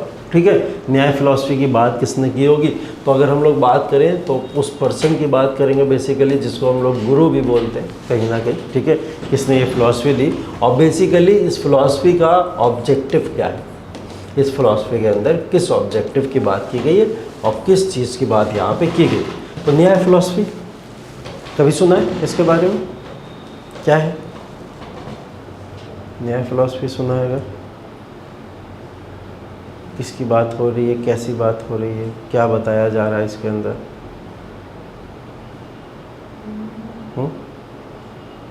नहीं सुना? बताए। ज़्यादा नहीं पढ़ा। देखो बेसिकली ये जो फिलॉसफी या दर्शन वगैरह है, इन दर्शन की जब बात की जाती है तो दर्शन का मतलब बेसिकली होता है कि वे ऑफ लिविंग, ठीक है, आपके रहन सहन का तरीका, या फिर वो जो लिविंग थिंग है या जो लाइफ है, उस लाइफ का बेसिकली जो जनरेशन हुआ, उस जनरेशन के पीछे के कुछ लॉजिक्स की बात होती है, ठीक है। अब इसके अंदर लाइफ भी आ सकती है ह्यूमन की भी, और लाइफ आ सकती है किसी मटेरियल की भी। मटेरियल की अगर बात करें तो किसी भी थिंग की बात आ सकती है, ठीक है, किसी भी मटेरियल की बात, किसी भी वस्तु की बात आ सकती है यहाँ पे, ठीक है। तो न्याय फिलॉसफी जब गौतम के द्वारा दी गई, ठीक है, ये गौतम नाम था जिन्होंने इस फिलॉसफी को दिया था। इस फिलॉसफी के अंदर उन्होंने जो बातें की हैं, जो चर्चाएँ की हैं, वो चर्चाएँ बेसिकली ये की हैं कि जो लिविंग बीइंग है, जो ह्यूमन है, उस ह्यूमन का बेसिकली जो कंस्ट्रक्शन हुआ कहीं ना कहीं, जो ह्यूमन बना, जब वो बिल्ट हुआ, तो बिल्ट होने के बाद में उस ह्यूमन के अंदर किस तरीके की विशेषताएं या क्या उसके अंदर कह सकते हो आप स्किल्स उसके अंदर डेवलप हुई, उन कुछ स्किल्स का, ह्यूमन स्किल्स का यहाँ पे चर्चा की गई है। न्याय फिलॉसफी बात करता है किसी भी लिविंग बीइंग के, ठीक है, ओवरऑल स्ट्रक्चर की एंड यूज ऑफ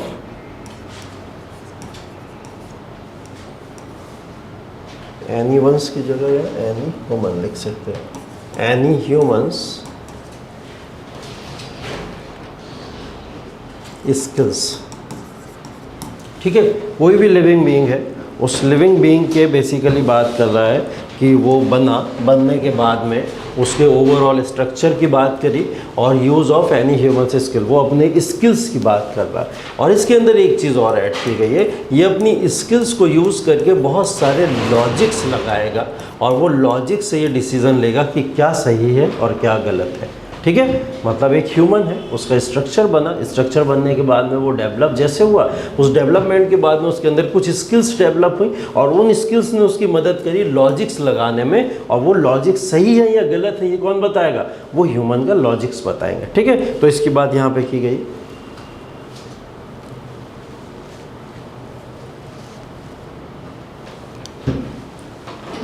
ठीक है, न्याय के बाद में एक दर्शन है सांख्य दर्शन, ठीक है। सांख्य दर्शन को देने वाले हैं कपिल,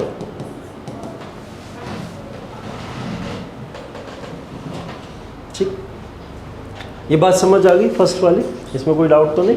न्याय दर्शन बेसिकली एक न्याय है लिविंग बीइंग के साथ में, ठीक है। और वो लिविंग बीइंग के साथ न्याय क्या है कि उसका ओवरऑल स्ट्रक्चर को डेवलप किया जा रहा है। पहले स्ट्रक्चर डेवलप करने के बाद में क्या किया जा रहा है, उसके अंदर कुछ स्किल्स डाली जा रही है, और वो स्किल्स डालने के बाद उसके पास में अब एक पावर है। वो पावर क्या, लॉजिक्स लगाने की, लॉजिक लगा सकता है वो सही और गलत में डिफ्रेंशिएट क्रिएट करने का, जो ह्यूमन की एक सबसे बड़ी क्वालिटी होती है, ठीक है। तो उसको न्याय दर्शन में बताया गया। उसके बाद सांख्य दर्शन दिया गया। सांख्य दर्शन में कपिल है, और कपिल ने यहाँ पे बात की गई है थ्योरेटिकल फॉर्म ऑफ योगा। यहाँ पे योगा के बारे में बात की गई है, और योगा के थ्योरेटिकल फॉर्म की बात की गई, ठीक है।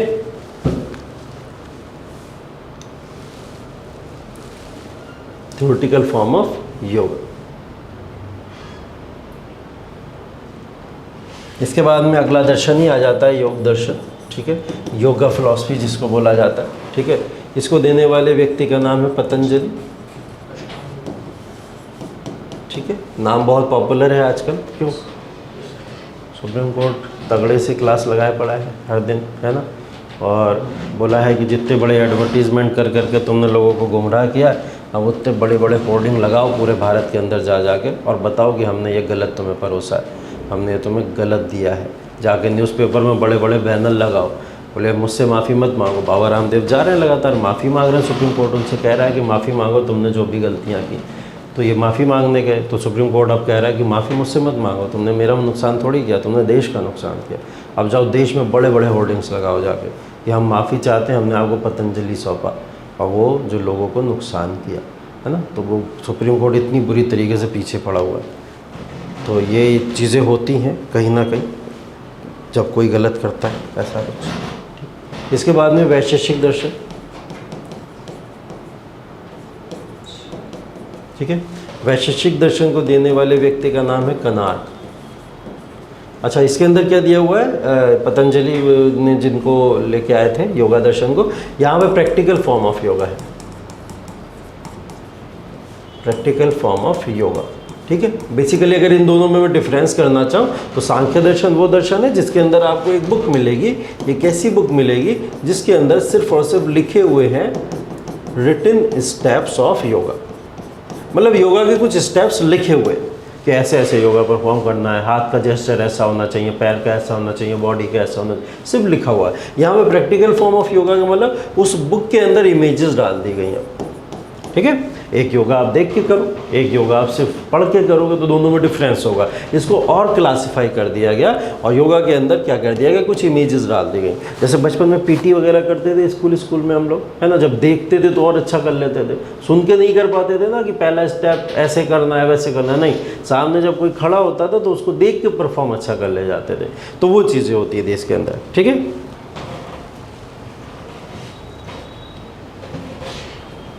इसके अंदर बात की गई है बहुत साइंटिफिक थ्योरी की, एटम्स एंड मॉलिक्यूल्स की। ठीक है। वैशेषिक दर्शन के अंदर एटम्स एंड मॉलिक्यूल्स की बात की गई। एटम्स एंड मॉलिक्यूल्स की बात बहुत प्यारे तरीके से इसके अंदर की गई है। कैसे की गई है इसके अंदर बताया गया है कि जो स्मॉलेस्ट यूनिट होती है, और ऐसी ही कई सारी स्मॉलेस्ट यूनिट साथ में जब मिलती हैं, जब साथ में किसी तरीके से मिलती हैं तो क्या बना देती हैं, एक बड़ा यूनिवर्स बना देती हैं। ठीक है। तो इसमें बताया गया बेसिकली यूनिवर्स का फॉर्मेशन कैसे हुआ। तो उसने बताया कि यूनिवर्स का फॉर्मेशन होना कोई एक दिन की बात नहीं है, ना किसी भी एक बहुत नॉर्मल चीज़ है यूनिवर्स का फॉर्मेशन होना। यूनिवर्स का फॉर्मेशन अगर हुआ तो कई सारे एटम्स, कई सारे मॉलिक्यूल्स, बहुत सारी चीज़ें एक साथ कलेक्ट हुई। कलेक्ट होने के बाद में उन्होंने क्या करा, एक फॉर्मेशन किया यूनिवर्स का, जो यूनिवर्स बना। और उसको बहुत छोटे तरीके से इन्होंने डिफाइन किया। बोले अगर एक ह्यूमन बॉडी है, उस ह्यूमन बॉडी के अंदर भी अगर आप देखोगे तो कई सारे एटम्स और मॉलिक्यूल्स होते हैं, बहुत सारे एटम्स और मॉलिक्यूल्स होते हैं। अगर ये भी मैं बात कर रहा हूँ, अगर इस मार्कर की भी बात कर रहा हूँ, ये मार्कर भी किसी एक प्रोडक्ट से नहीं बना, इसमें भी बहुत छोटे छोटे से मॉलिक्यूल्स आके ऐड हुए होंगे, तब इसने एक कंपाइलेशन किया होगा एक बड़े से मार्कर का। तो ये जो यूनिवर्स है पूरा का पूरा, इसके अंदर बहुत सारे एटम्स और बहुत सारे मॉलिक्यूल्स हैं जिन्होंने मिलकर फॉर्मेशन किसका करा है, एक बड़े से यूनिवर्स का फॉर्मेशन कर दिया। और इस यूनिवर्स के फॉर्मेशन को कौन से दर्शन में दिखाया गया, वैशेषिक दर्शन में। वैशेषिक दर्शन सबसे बड़ा साइंटिफिक दर्शन माना जाता है।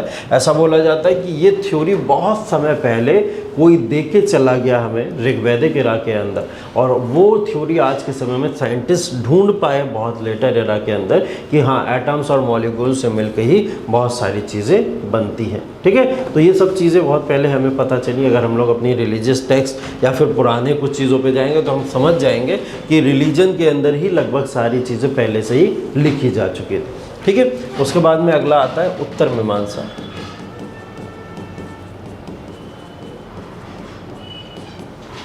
ठीक है। उत्तर मीमांसा, मीमांसा का नाम मीमांसा इसीलिए रखा गया था, पता है, यहाँ का जो नाम है मीमांसा, उस मीमांसा को मीमांसा की फ़िलॉसफी के ही बेसिस पे रखा गया था। अब ये फ़िलॉसफी का मतलब बताते हैं। बेसिकली दो मीमांसा होते हैं यहाँ पे, उत्तर मीमांसा और पूर्व मीमांसा की बात की जाती है। ठीक है।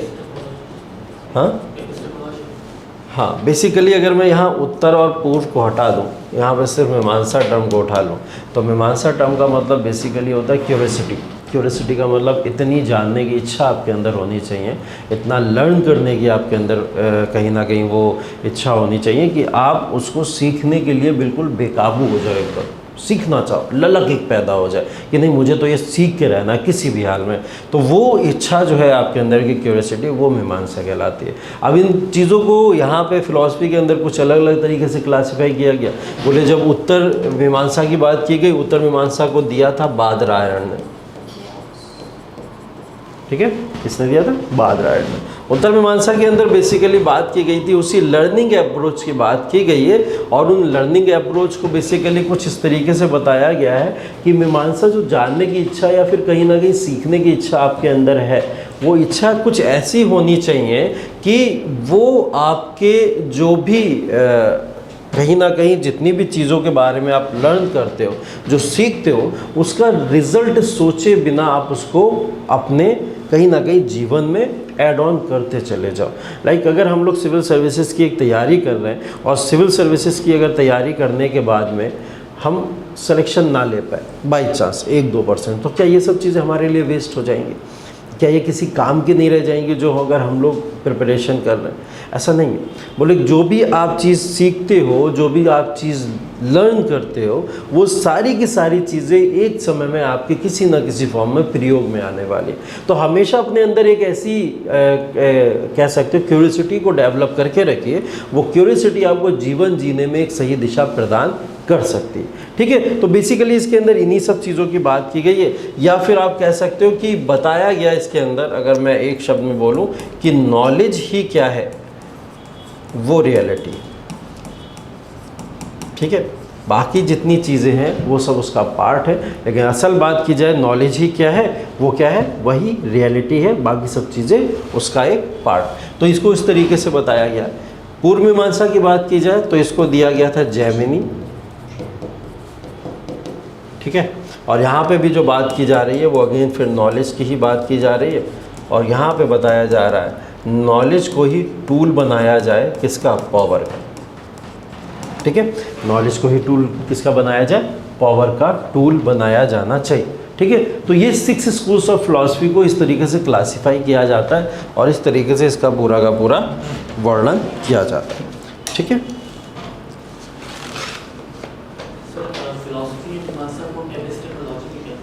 हाँ वो भी कह सकते हैं इसको। अगर उसको थोड़ा सा और कहीं ना कहीं आप डिफ़ाइन करोगे तो हम लोग कह सकते हैं reflection of ideas, thoughts of ideas, investigations of ideas. तो कहीं ना कहीं ये सारी की सारी चीज़ें इस मीमांसा की फ़िलासफ़ी से जुड़ के ही आती हैं। ठीक है, तो इसीलिए कहीं ना कहीं जो भी आप थॉट अपने अंदर लाते हो, जो इन्वेस्टिगेशन करना चाहते हो, किसी भी चीज़ का एग्जामिनेशन करना चाहते हो, ये सब चीज़ें डेवलप कहाँ से होती हैं, इसी फ़िलासफ़ी से कहीं ना कहीं डेवलप होती हैं, क्योंकि वो सब चीज़ें कन्वर्ट किस में होती हैं, नॉलेज में जाके होती हैं। तो कहीं ना कहीं अंत उसका नॉलेज ही है, और नॉलेज अंत है किस चीज़ का, वो आपको कहीं ना कहीं रियलिटी की तरफ ले जाएगी, वो आपको आपके ऑब्जेक्टिव की तरफ ले जाएगी। तो नॉलेज लेना इसलिए ज़रूरी, चाहे आप किसी की बात कर लो, हिंदू रिलीजन की बात कर लो, मुस्लिम रिलीजन की बात कर लो, बाद में बुद्धिज़्म जो भारत में बहुत पॉपुलर हुआ, उन सब का मेन जो मतलब था वो था ही क्या, नॉलेज। नॉलेज की बात करो, नॉलेज के ऊपर बात करो। KFC तो देखते होगे ना, बुद्धिज़्म के अंदर नॉलेज, फेथ, कंडक्ट बात की जा रही है बार बार, तो उसकी बात बार बार नॉलेज के ऊपर इतना फोकस बुद्धिज़्म के अंदर क्यों किया जा रहा है, क्योंकि नॉलेज ही है जो भगवान बुद्ध को प्राप्त हुई, जिसकी वजह से उन्होंने पूरे भारत के अंदर तमाम जितनी भी कुरीतियाँ थी उन सबको बदल के रख दिया। महावीर स्वामी को भी वही नॉलेज प्राप्त हुई थी, उसी नॉलेज कैवल्य की प्राप्ति बोला जाता है जिसको, उसकी उन्होंने प्राप्ति करी, तब ये सब चीज़ें उनके अंदर है। और ये किसी भी धर्म में है। ठीक है, तो जो जिसको भी ज्ञान प्राप्ति हुई, उसको नॉलेज प्राप्ति जिसको भी, उसने विश्व को बदल दिया। तो यहाँ पे उसी के ऊपर एम्फेसिस किया जा रहा है। तो मीमांसा कहीं ना कहीं उस नॉलेज प्राप्ति की बात कर रहा है, उस नॉलेज की बात कर रहा है कि आप उसकी इतनी क्यूरियोसिटी अपने अंदर डेवलप कर लो कि आप किसी भी चीज़ को सोचो, समझो, कुछ भी करो, वो आपको नॉलेज किसी ना किसी तरीके से प्रोवाइड करती रहे। तो ये सारी चीज़ों को यहाँ पे डिफाइन किया जा रहा है। ठीक है, तो ये एक तो क्लासिफिकेशन बेसिकली है। इस क्लासिफिकेशन के बाद में अगर यहाँ पे हम कुछ डिफाइन करना जाएं, डिफरेंसेस, अब दोनों चीज़ें आप लोग ने पढ़ ली हैं, अब दोनों चीज़ों के बेसिस पे मुझे कुछ डिफरेंसेस बता दीजिए। IVC में पूछूं और मैं वैदिक एज में पूछूं अगर, तो आप लोग के हिसाब से इन दोनों में कौन से ब्रॉड डिफरेंसेस हैं?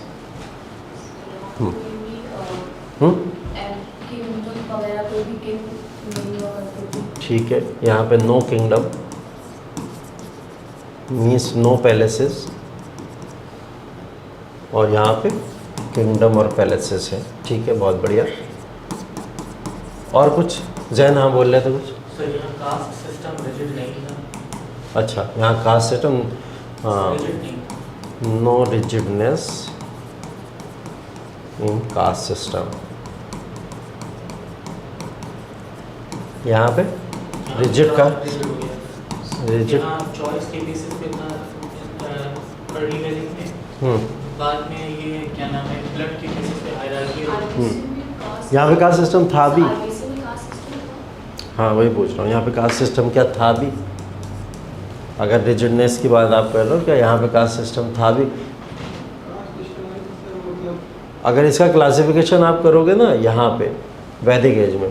तो वैदिक एज में अर्ली वैदिक एज और लेटर वैदिक एज, इसमें क्लासिफिकेशन रिजिडनेस, नो रिजिडनेस और रिजिडनेस के बेसिस पे किया जा सकता है, यहाँ पे किया जा सकता है। यहाँ पे अगर बात की जाए तो यहाँ पे तो नो कास्ट सिस्टम आ जाएगा सीधा सीधा। हाँ, मतलब बेसिकली यहाँ हम देखेंगे तो कास्ट सिस्टम है ही नहीं, आईबीसी में तो कोई कास्ट सिस्टम ही नहीं है ना। मतलब लोग क्या होते थे, सारे के सारे ट्रेडर्स होते थे, ट्रेडर्स वगैरह हुआ करते थे, और उनमें किसी आपसी तरीके का, मैंने बोला था हायर पोजीशन लोअर पोजीशन ज़रूर होती थी, लेकिन कास्ट हायरार्की नहीं होती थी।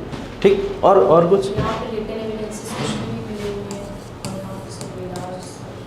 यहाँ रिटन एविडेंसेस नहीं मिले, मिले हैं, हाँ रिटन मिले हैं, बट उसको हम अभी रीड नहीं कर पाए,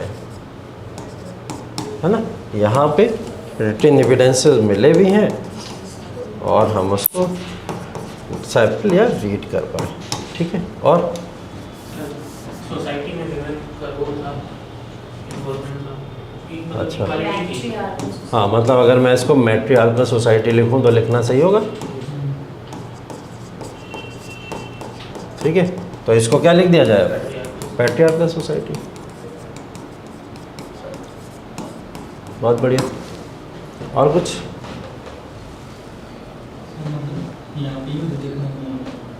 हाँ, मतलब यहाँ पे कोई भी वॉर्स नहीं हुए। अगर नो किंगडम नो पैलेसेस तो यहीं पे इसको ऐड कर देते, नो वॉर्स, ठीक है। यहाँ पे वॉर्स हुए, हाँ। आईबीसी में कोई यज्ञनाज या यजनाज नहीं है, ठीक है। चलो,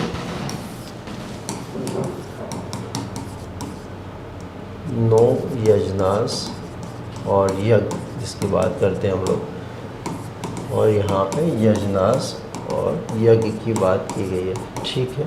और हाँ, पॉलिटिकल इंस्टीट्यूशंस, ठीक है। यहाँ पे कोई पॉलिटिकल इंस्टीट्यूशन नहीं है किसी भी तरीके का। तो वो जो हम लोग वहाँ पे बात कर रहे थे नगर पंचायत वगैरह की, मंत्री परिषद जो होती थी, जो ट्यूडर्स बनाते थे लोगों के लिए, सही से सोसाइटी रन की जा सके, वो पॉलिटिकल इंस्टीट्यूशन नहीं था क्या?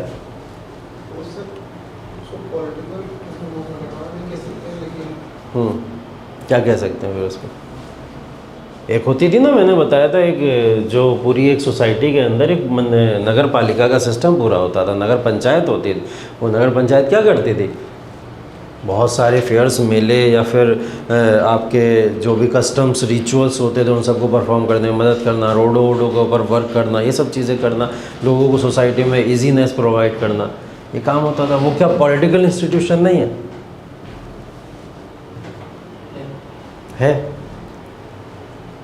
उस पॉलिटिकल इंस्टीट्यूशंस को, पॉलिटिकल इंस्टीट्यूशन है या नहीं, पहले ये सोचो।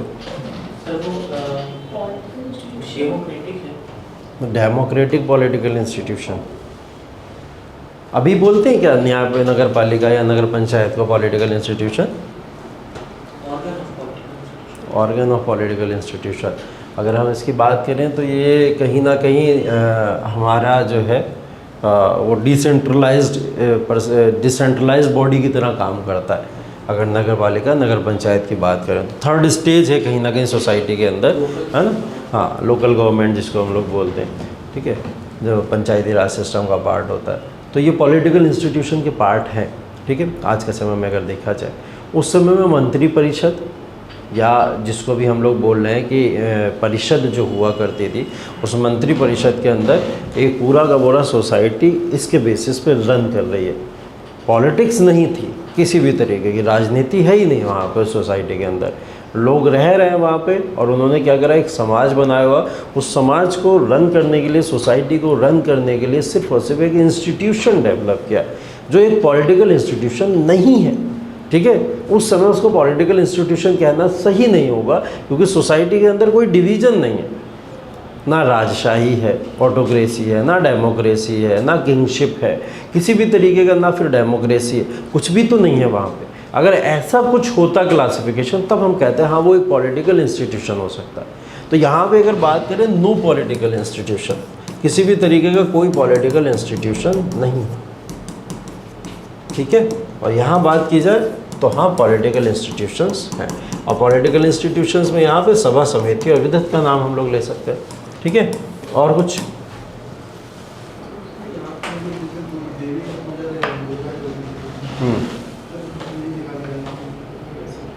यहाँ देवियों की पूजा देखी गई, यहाँ देवियों की पूजा नहीं है, ऐसा है? हाँ,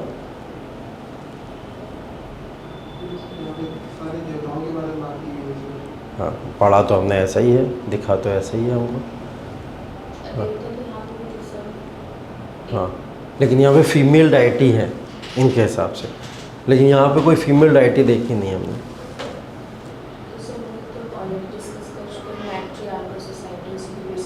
हाँ उसी के बेसिस पे मैट्रियार्कल पैट्रियार्कल सोसाइटी नहीं, उसी के बेसिस पे नहीं, ऐसा तो बहुत सारे बेसिस पे हो सकती है, कई सारे रीज़न हैं उसके। हाँ एक रीज़न उसका ये भी हो सकता है। लेकिन क्या ऋग्वैदिक इरा में सच में कोई फीमेल डाइटी नहीं थी? बड़ा क्वेश्चन है, सोचने वाला है। हाँ कोई फीमेल डाइटी मतलब कोई ऐसी देवी मिली ही नहीं क्या इस समय में? लास्ट में डिसेक्टा छूट गया जो एक्स्ट्रा छूट गया उसी में होगा। हाँ क्या कह रहे हैं? नदी नहीं बोलते हैं। हाँ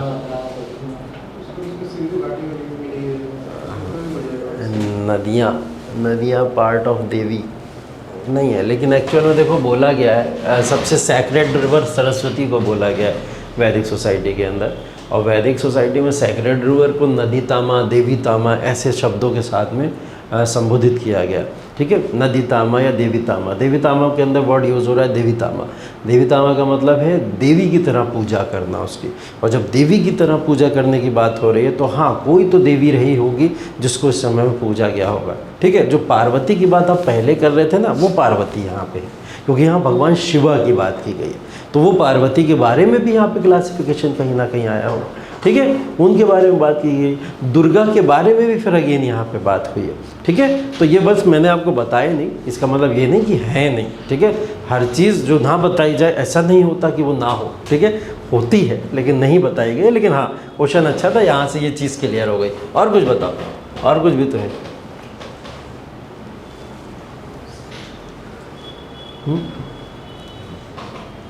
कुछ जानवर वानवर याद आ रहा है, नहीं आ रहा है?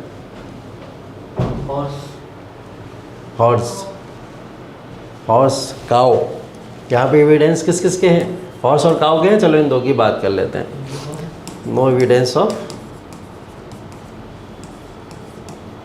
काऊ। क्या हॉर्स के एविडेंसेस है इंडस वैली सिविलाइजेशन में? हाँ हाँ, मतलब अगर मैं लिखूं कि नहीं है एक्चुअल में, कि मतलब हमने सिर्फ यही तो कहा कि एक शायद स्केलेटन मिल गया था, और वो भी कंफर्म नहीं हो पाया हमें आज तक कि शायद उसी का है या किसी और का है, ये नहीं है। हाँ, बिल्ली और कुत्ते के निशान वो कहाँ से आ गए यार? रुक जाओ, पंजों वाले, वो तो पंजों वाले हैं, बाद में बात करेंगे। यहाँ पे सिर्फ बेसिक बड़े कुछ एनिमल्स की बात कर रहे हैं जिनको कुछ माना गया, काफ़ी ज़्यादा इंपॉर्टेंस है हिस्ट्री के अंदर, जैसे काऊ और हॉर्स की। ठीक है, काऊ यूज़ बेसिकली रिलीजियस पर्पसेस के लिए की जाती थी, हॉर्स वॉर पर्पसेस के लिए किया जाता है। दो ही चीज़ें समाज में सबसे इंपॉर्टेंट है, एक रिलीजन है और एक पॉलिटिक्स है। ठीक है, और दोनों चीज़ों के लिए काऊ और हॉर्स उसके एनिमल हैं। ठीक है, तो अगर यहाँ देखा जाए तो एविडेंसेस ऑफ काऊ भी मिला है और हॉर्स भी मिला है। ठीक है, हॉर्स सेक्रीफाइस सेरेमनी पढ़ लिया हम लोग ने, और काऊ तो सबसे सैक्रेड एनिमल इस समय में है। ठीक है, काऊ इस समय सबसे सैक्रेड एनिमल है। उसकी अगर विशेषता कुछ बताऊं मैं यहाँ पे आपको, तो काऊ को ऐसा माना जाता था जिसके पास में सबसे मैक्सिमम काऊ रहेंगे वही किंग बनेगा, ये क्लासिफिकेशन था। ठीक है, तो जिसके पास सबसे ज़्यादा गाय होती थी वो क्या होता था, वो व्यक्ति राजा बना करता था। यहाँ डिवीजन ही काऊ के बेसिस पे हो रहा है कि कौन सबसे ज़्यादा पावरफुल है। तो जो सबसे ज़्यादा गाय अपने पास रखता था, गाय के लिए ही युद्ध होते थे, लड़ाइयाँ होती थी, जिसको बोला जाता है, एक वर्ड यूज़ किया जाता है गविष्ठी। एक वर्ड यूज़ किया जाता है यहाँ पे, गविष्ठी। गविष्ठी का मतलब होता है गाय के लिए होने वाले युद्ध। ठीक है, गाय के लिए होने वाले वॉर्स। तो ये जो वॉर्स होते थे गाय के लिए, इनको गविष्ठी बोला जाता था, और इनके बेसिस पे डिसाइड होता था इस सोसाइटी का रूलर कौन बनेगा, राजा कौन बनेगा। ठीक है, बहुत इंटरेस्टिंग चीज़ है। धीरे धीरे कहीं ना कहीं इसका टाइम ख़त्म हो गया। तो गाय जो होती थी उसको लोग बहुत सैक्रेड मानते थे। काफ़ी ज़्यादा, मतलब पूजने लायक माना जाता था उस समय। तो काऊ को जो सबसे ज़्यादा अपने पास रखा करते थे वही लोग उस सोसाइटी के रूलर बना करते थे। एनिमल के बेसिस पे तो ये हो गया। और कुछ है डिफरेंस?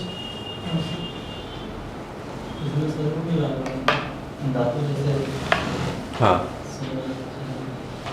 सोना चांदी, यहाँ पे मिला था ब्रोंज, ठीक है।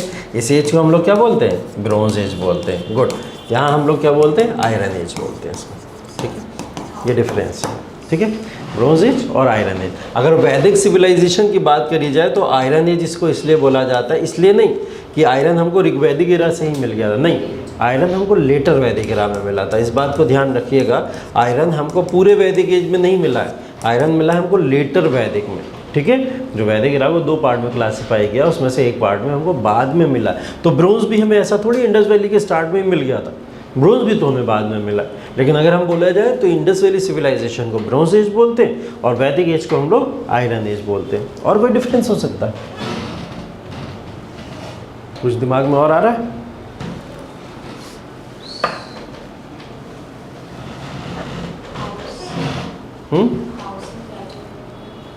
हाउस पैटर्न, हाउस पैटर्न, चलो वहाँ ग्रिड पैटर्न कर लेंगे। यहाँ पे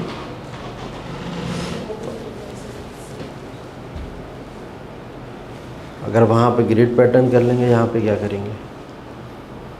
यहाँ पे नहीं कर सकते ना कोई क्लासिफिकेशन, ये हो सकता है। हाँ, टैक्स सिस्टम नहीं, पॉलिटिकल इंस्टीट्यूशन ही नहीं था तो फिर टैक्स सिस्टम यहाँ पे किस तरीके का?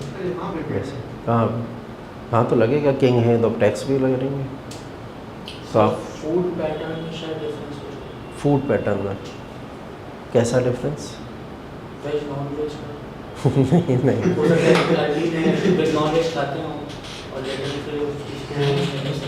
स्ट्रिक्ट होने नहीं, वो बात सही है। अगर वैसा कह रहे हो कि रिलीजियस फिलॉसफी को फॉलो कर रहे हैं अगर पूरी तरीके से, हाँ वगैरह काफी फ्लुएंस उसकी वजह से, आयरन की डिस्कवरी की वजह से, हाँ, एग्रीकल्चर पैटर्न जो है उसमें एडवांसमेंट देखने को मिली है वैदिक एरा में। हाँ, कह सकते हो कि यहाँ पे एग्रीकल्चर पैटर्न कहीं ना कहीं उतना एडवांस नहीं है, यहाँ पे एग्रीकल्चर पैटर्न काफ़ी एडवांस है।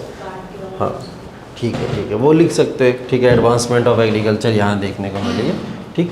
और कुछ उसके अलावा? सबसे पॉपुलर देवता कौन है इंडस वैली सिविलाइजेशन में? पशुपति, ठीक है।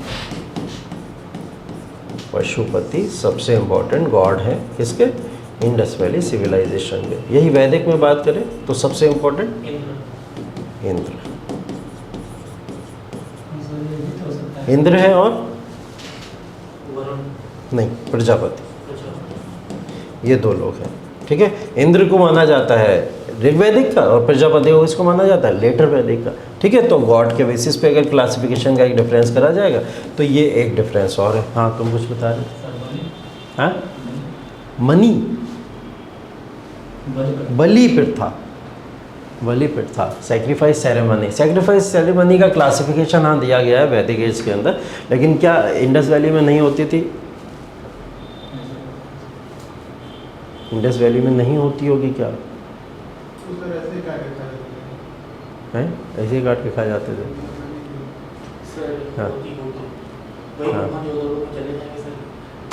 हाँ हाँ, वही बात है। बहुत सारी जगह ऐसी देखने को मिली हैं जहाँ पे क्लासिफिकेशन देखने को मिलता है। सती प्रथा में कहाँ बलि दिलाए दे रहे हो तुम? हाँ हाँ, मतलब साथ में एक साथ में दफना दिया करते है ना।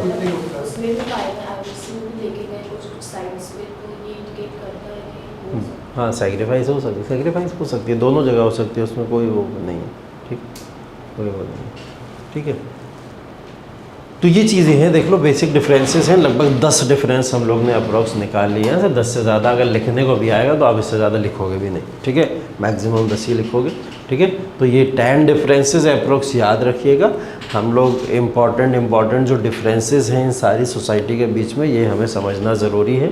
और अगर ये डिफरेंसेस आप बता ले रहे हो तो अच्छी बात है, मतलब आप इंडस वैली सिविलाइजेशन भी अच्छे से समझ चुके हो और वैदिक एज भी या वैदिक सिविलाइजेशन भी अच्छे से समझ चुके हो। ठीक है, अब वैदिक सिविलाइजेशन के बाद में धीरे धीरे क्या होता है कि ये वैदिक सिविलाइजेशन का भी डिग्रेडेशन होता है। जितने भी सिविलाइजेशंस आए वो धीरे धीरे ख़त्म भी हुए, समाप्त भी हुए। ठीक है, लेकिन वैदिक सिविलाइजेशन ने डिस्ट्रक्शन से पहले एक बहुत बड़ा कॉन्सेप्ट भारत के अंदर छोड़ दिया था।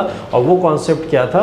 वो कॉन्सेप्ट था एक कहीं ना कहीं सिविलाइज सोसाइटी को बसा देने का और सिविलाइज सोसाइटी के अंदर एक रूलिंग डायनेस्टी का प्रभुत्व होना। ठीक है, ये चीज़ें कहीं ना कहीं इस सिविलाइजेशन की दी हुई भारत के अंदर मानी जाती हैं। अब देखिए क्या चीज़ें हुई कि हम लोग जब वैदिक सिविलाइजेशन की बात कर रहे थे तो मैंने आपको बताया था कि वैदिक सिविलाइजेशन का अगर एरिया देखा जाए तो ये एरिया है वैदिक सिविलाइजेशन। ठीक है, वैदिक सिविलाइजेशन लगभग इस पूरे के पूरे इलाके के अंदर देखने को मिलती है। अब यहाँ पे कुछ नाम ऐसे दिए गए हैं जिनको आप आगे चल के ज़रूर पढ़ोगे, जिसमें अंग दिख रहा है, मगध दिख रहा है आपको, ठीक है, या फिर आपको कुरु दिख रहा है, पंचाल दिख रहा है। ये सब आप नाम महाजनपद में पढ़ोगे जाकर। ठीक है, ये सब नाम किसके? महाजनपद के अंदर देखते हैं। अब जैसे जैसे लोगों ने इस पूरे के पूरे सिविलाइजेशन में, वैदिक सिविलाइजेशन में एंटर किया था और एंटर करके उन्होंने क्या करा, मैंने बोला लेटर वैदिक इरा के अंदर आयरन मिल गया। ठीक है, और आयरन भी जो मिला वो आयरन भी कहाँ मिला? किसी को पता है इसके बारे में? सबसे पहले आयरन कहाँ मिला था? बहुत फैक्चुअल हो जाएगा ना, इतना याद नहीं करते हम लोग सर, हैं हम लोग कौन सा? जमशेदपुर नहीं है। ठीक है, आयरन, वो आयरन स्टेट है इस वजह से लगता है ऐसा। ठीक है, आयरन देखो सबसे पहले मिला था उत्तर प्रदेश में। कहाँ मिला था? उत्तर प्रदेश के अंदर। उत्तर प्रदेश में एक जगह है अतिरंजी खेड़ा।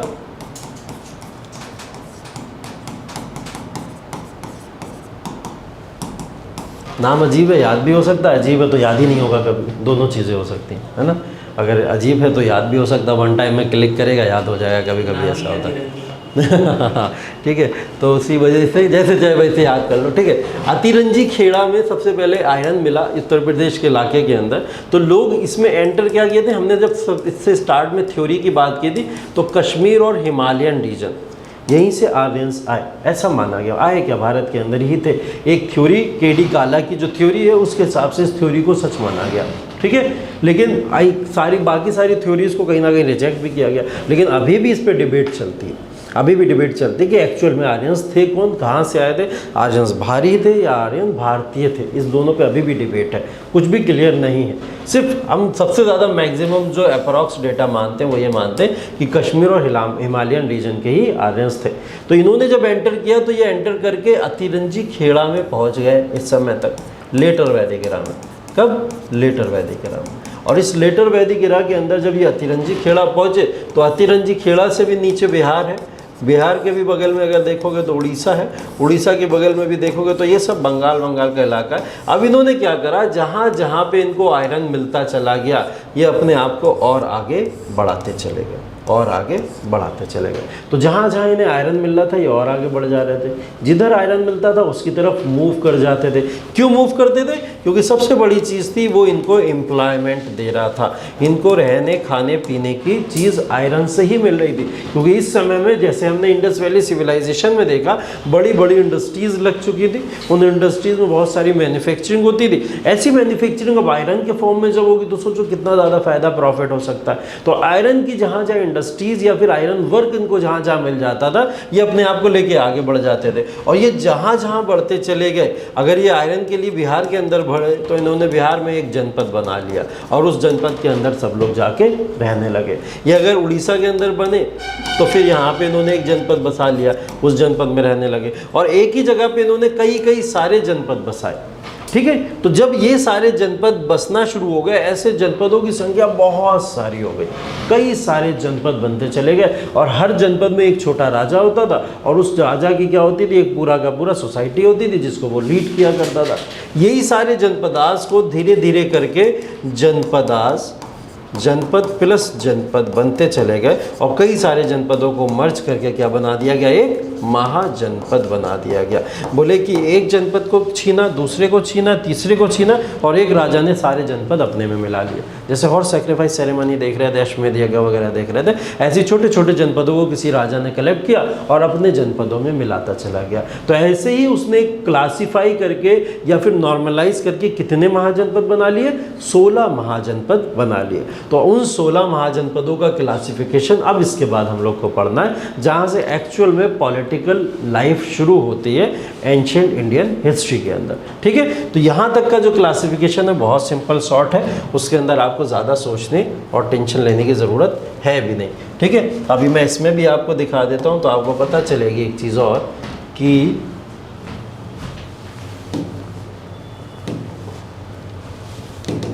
इंडस वैली सिविलाइजेशन हो जाए या फिर आपका वैदिक एज हो जाए, किसी के भी अंदर अगर आप क्लासिफिकेशन करके देखोगे तो मेजॉरिटी जो प्रीवियस ईयर के क्वेश्चंस है वो प्रीवियस ईयर के क्वेश्चन इतने ज़्यादा आए नहीं अभी तक। ठीक है,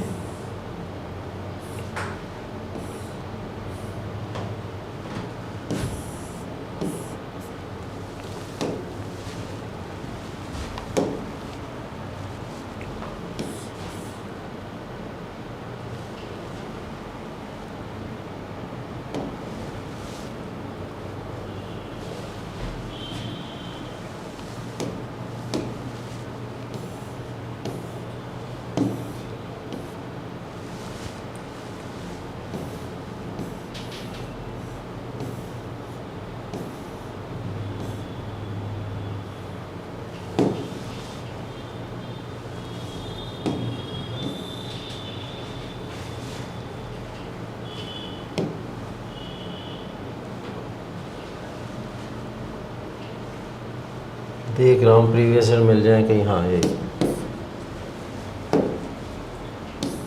ठीक है, इसके अंदर एंशिएंट हिस्ट्री के सारे प्रीवियस ईयर दिए हुए हैं, बहुत पुराने, लगभग 1995 से है ना राकेश?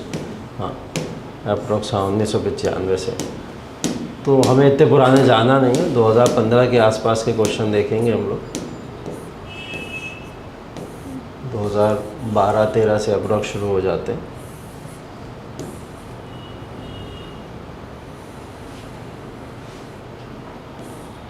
अब देखो बड़े अजीबोगरीब क्वेश्चन भी पूछे गए, जिसके अंदर कुछ क्वेश्चन बड़े फैक्चुअल बेसिस पे पूछ लिए गए। जैसे एक क्वेश्चन दिया गया है ये वाला, देखो 102 सत्यमेव जयते। ठीक है, जो सत्यमेव जयते है वो कहाँ से लिया गया है, ये तो हमने बचपन से सुना है, बहुत फैक्चुअल बेसिस का क्वेश्चन है और हमको पता है कि ये कहाँ से लिया गया। बताओ, मुंडक उपनिषद। ठीक है, मुंडक उपनिषद से ही लिया गया। उपनिषद मैंने अभी आपको बताया था, तो उस उपनिषद के बहुत सारे क्लासिफिकेशन है, सारे क्लासिफिकेशन पढ़ने की ज़रूरत भी नहीं है। ठीक है, सत्यमेव जयते बस मुंडक उपनिषद से आया है। हाँ सर, मुंडक उपनिषद और मांडुक्य उपनिषद दोनों अलग हैं कि? नहीं, वही बात है, प्रोनाउंसिएशन का डिफरेंस है बस, लगभग वही चीज़ है। ठीक है, मुंडक उपनिषद से इसको लिया गया। उसके बाद देखो 101 question number, which one of the following pairs does not form part of the 6 systems of Indian philosophy. इनमें से कौन सा 6 सिस्टम्स ऑफ इंडियन फिलोसफी का पार्ट नहीं है। ठीक है, Mimamsa and Vedanta, Nyaya and Vaisheshika, Lokayata and Kapalika, Samkhya and Yoga. पता है, क्लियर है? कौन सा? वेदांता नहीं है इसमें। वेदांता वेदांत फिलॉसफी से और ऑप्शन देखो, न्याय विशेषिका, लोकायत और ये सब लोकायत एंड कपालिका दोनों हैं। इसलिए पहले चारों ऑप्शन पढ़ लेते हैं इस वजह से। ठीक है, यहाँ पे अब देखोगे 2, 4, 1, 5। अब मीमांसा की बात की जाए तो उत्तर मीमांसा, पूर्व मीमांसा दोनों हैं पार्ट उसके कहीं ना कहीं। ठीक है, वेदांता अगर यहाँ पे नहीं है तो वेदांता का मतलब वेदों का अंत की बात हो रही है।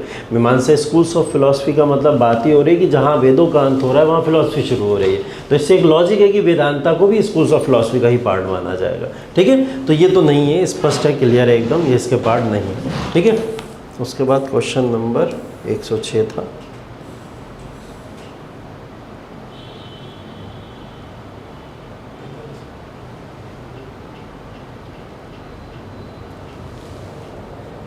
ठीक है। ये कुछ देखो टर्मिनोलॉजीज़ हैं, इन टर्मिनोलॉजीज़ को पूछा गया था उस समय में 2016 में ये क्वेश्चन आया था, और टर्मिनोलॉजीज़ में पूछा गया था इनमें से कौन सा करेक्ट है।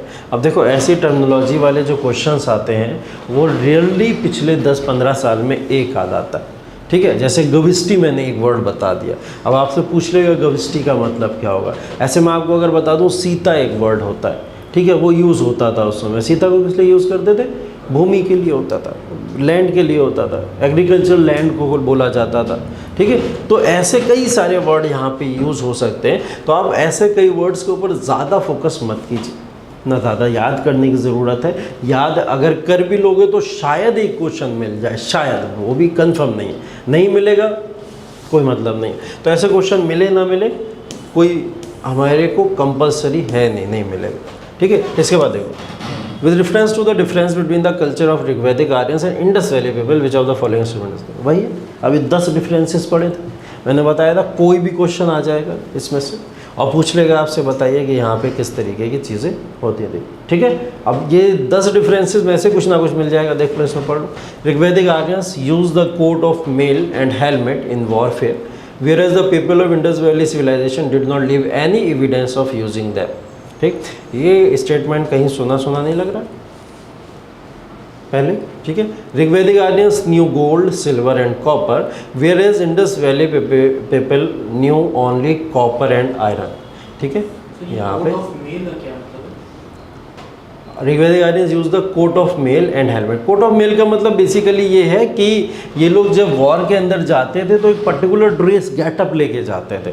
जो गेटअप में क्या होता था, एक आयरन ड्रेस होती थी, एक हेलमेट होता था और उसको साथ में हथियार होता था। तो कोट ऑफ मेल में सब कंबाइन करके एक ड्रेस बता दिया जाता है, ठीक है। हाँ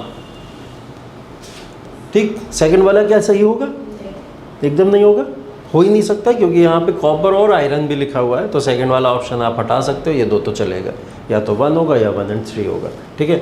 ऋग्वैदिक Aryans had domesticated the horse, whereas there is no evidence of Indus valley people having been aware of this animal, ठीक है। तो आंसर 1 and 3 हो जाएगा, ठीक है। ऐसे ही क्वेश्चन आते हैं, डिफरेंस पूछते हैं जिस तरीके से यहाँ पे, ऐसा डिफरेंस। और इसके अलावा अब कोई क्वेश्चन नहीं है पिछले 10 सालों में, ठीक है। अब आप समझ रहे हो, पिछले 10 सालों में इससे रिलेटेड कोई क्वेश्चन ही नहीं है जो कि आर्यन एज से आया हो। आर्यन एज से रिलेटेड कोई क्वेश्चन ही नहीं आया। तो अभी तक मैंने आपको जो 3 टॉपिक करा दिए हैं हिस्ट्री के सिलेबस के, फिर हिस्टोरी करा, इंडस वैली सिविलाइजेशन, और आज ख़त्म हो गया हमारा वैदिक एज या वैदिक सिविलाइजेशन। इन तीनों टॉपिक को भी अगर मर्ज कर लिया जाए तो पिछले 10 सालों में 10 ही क्वेश्चन मानिए, अप्रॉक्स 10 क्वेश्चन पिछले 10 सालों में। तो एवरेज मान लो हर साल एक क्वेश्चन इसमें से आ रहा है, ठीक है। तो एक दो क्वेश्चन अगर आ भी जाते हैं तो जितना आप लोग ने पढ़ लिया है क्लास के अंदर और जितने क्वेश्चंस हम लोग ने ये 10 क्वेश्चन कर लिए, इससे बाहर आप लोग बिल्कुल भी पढ़ने की ज़रूरत नहीं है, ना परेशान होइएगा, आराम से सॉल्व कर लेंगे, ठीक है। कल से शुरू होगा पार्ट जहाँ से मेजर ऑफ द क्वेश्चंस आते हैं, लाइक महाजनपद वगैरह, वहाँ से सबसे ज़्यादा क्वेश्चन आपसे पूछे जाएंगे, ठीक है। तो कल महाजनपद के लिए तैयार रहिए, उसका क्लासिफिकेशन करते हैं और महाजनपद के बारे में कल पढ़ना शुरू करते हैं, ठीक है। ये प्रीवियस ईयर का सेट जो है आप मांग रहे थे उस दिन मुझसे ना, तो ये वाला मैं आपको दे दूंगा, जब तक आप इसको लगाते रहिएगा। वो वाला सेट मिल नहीं रहा है, पता नहीं कहाँ रखा है। ऑनलाइन देखे थे, हाँ। नहीं, ये अच्छा होता है, इसमें सिर्फ क्वेश्चन दिया हुआ है। अब आपको फालतू फंसना नहीं है कि नीचे एक्सप्लेनेशन भी पढ़ो, ये सब चीज़ें करो। जितने एक्सप्लेनेशन पे जाओगे उतने डाउट्स मन के अंदर आएंगे। एक्सप्लेनेशन तो क्लास में कर ही ले रहे हैं ना हम लोग डिस्कशन के साथ में सारे के सारे, तो हमारा काम कितना है, सिर्फ जाके क्वेश्चन लगा लें, ख़त्म बात है ना। तो एक्सप्लेनेशन उनके लिए ज़रूरी है जो एक्सप्लेनेशन अपने आप बैठ के ही सारी स्टडी कर रहे हैं, और वो एक्सप्लेनेशन कहीं ना कहीं कंफ्यूज कर देते हैं और ज़्यादा, और आपको एफर्ट बढ़ाने के लिए मजबूर कर देंगे और उसमें दिमाग उलझ जाएगा। प्रीवियस ईयर क्वेश्चन दिमाग उलझाने के लिए है ही नहीं। प्रीवियस ईयर बस देखिए कि कहाँ से क्वेश्चन आ रहे हैं, उसकी थोड़ी एनालिसिस करिए, वो एनालिसिस हम लोग यहाँ कर ही ले रहे हैं और आगे बढ़ जाइए, है ना। तो जितने भी क्वेश्चन करेंगे वो एकदम ध्यान में रखते हुए करेंगे कि यूपीएससी कहाँ से क्वेश्चन को पूछ रहा है, इसके बाहर क्वेश्चन ना जाए, ठीक है। चलिए इसको यहीं तक रखते हैं, बाकी कल के क्लास में इसका डिस्कशन करेंगे आगे महाजनपद वगैरह, ठीक है। Okay, thank you so much.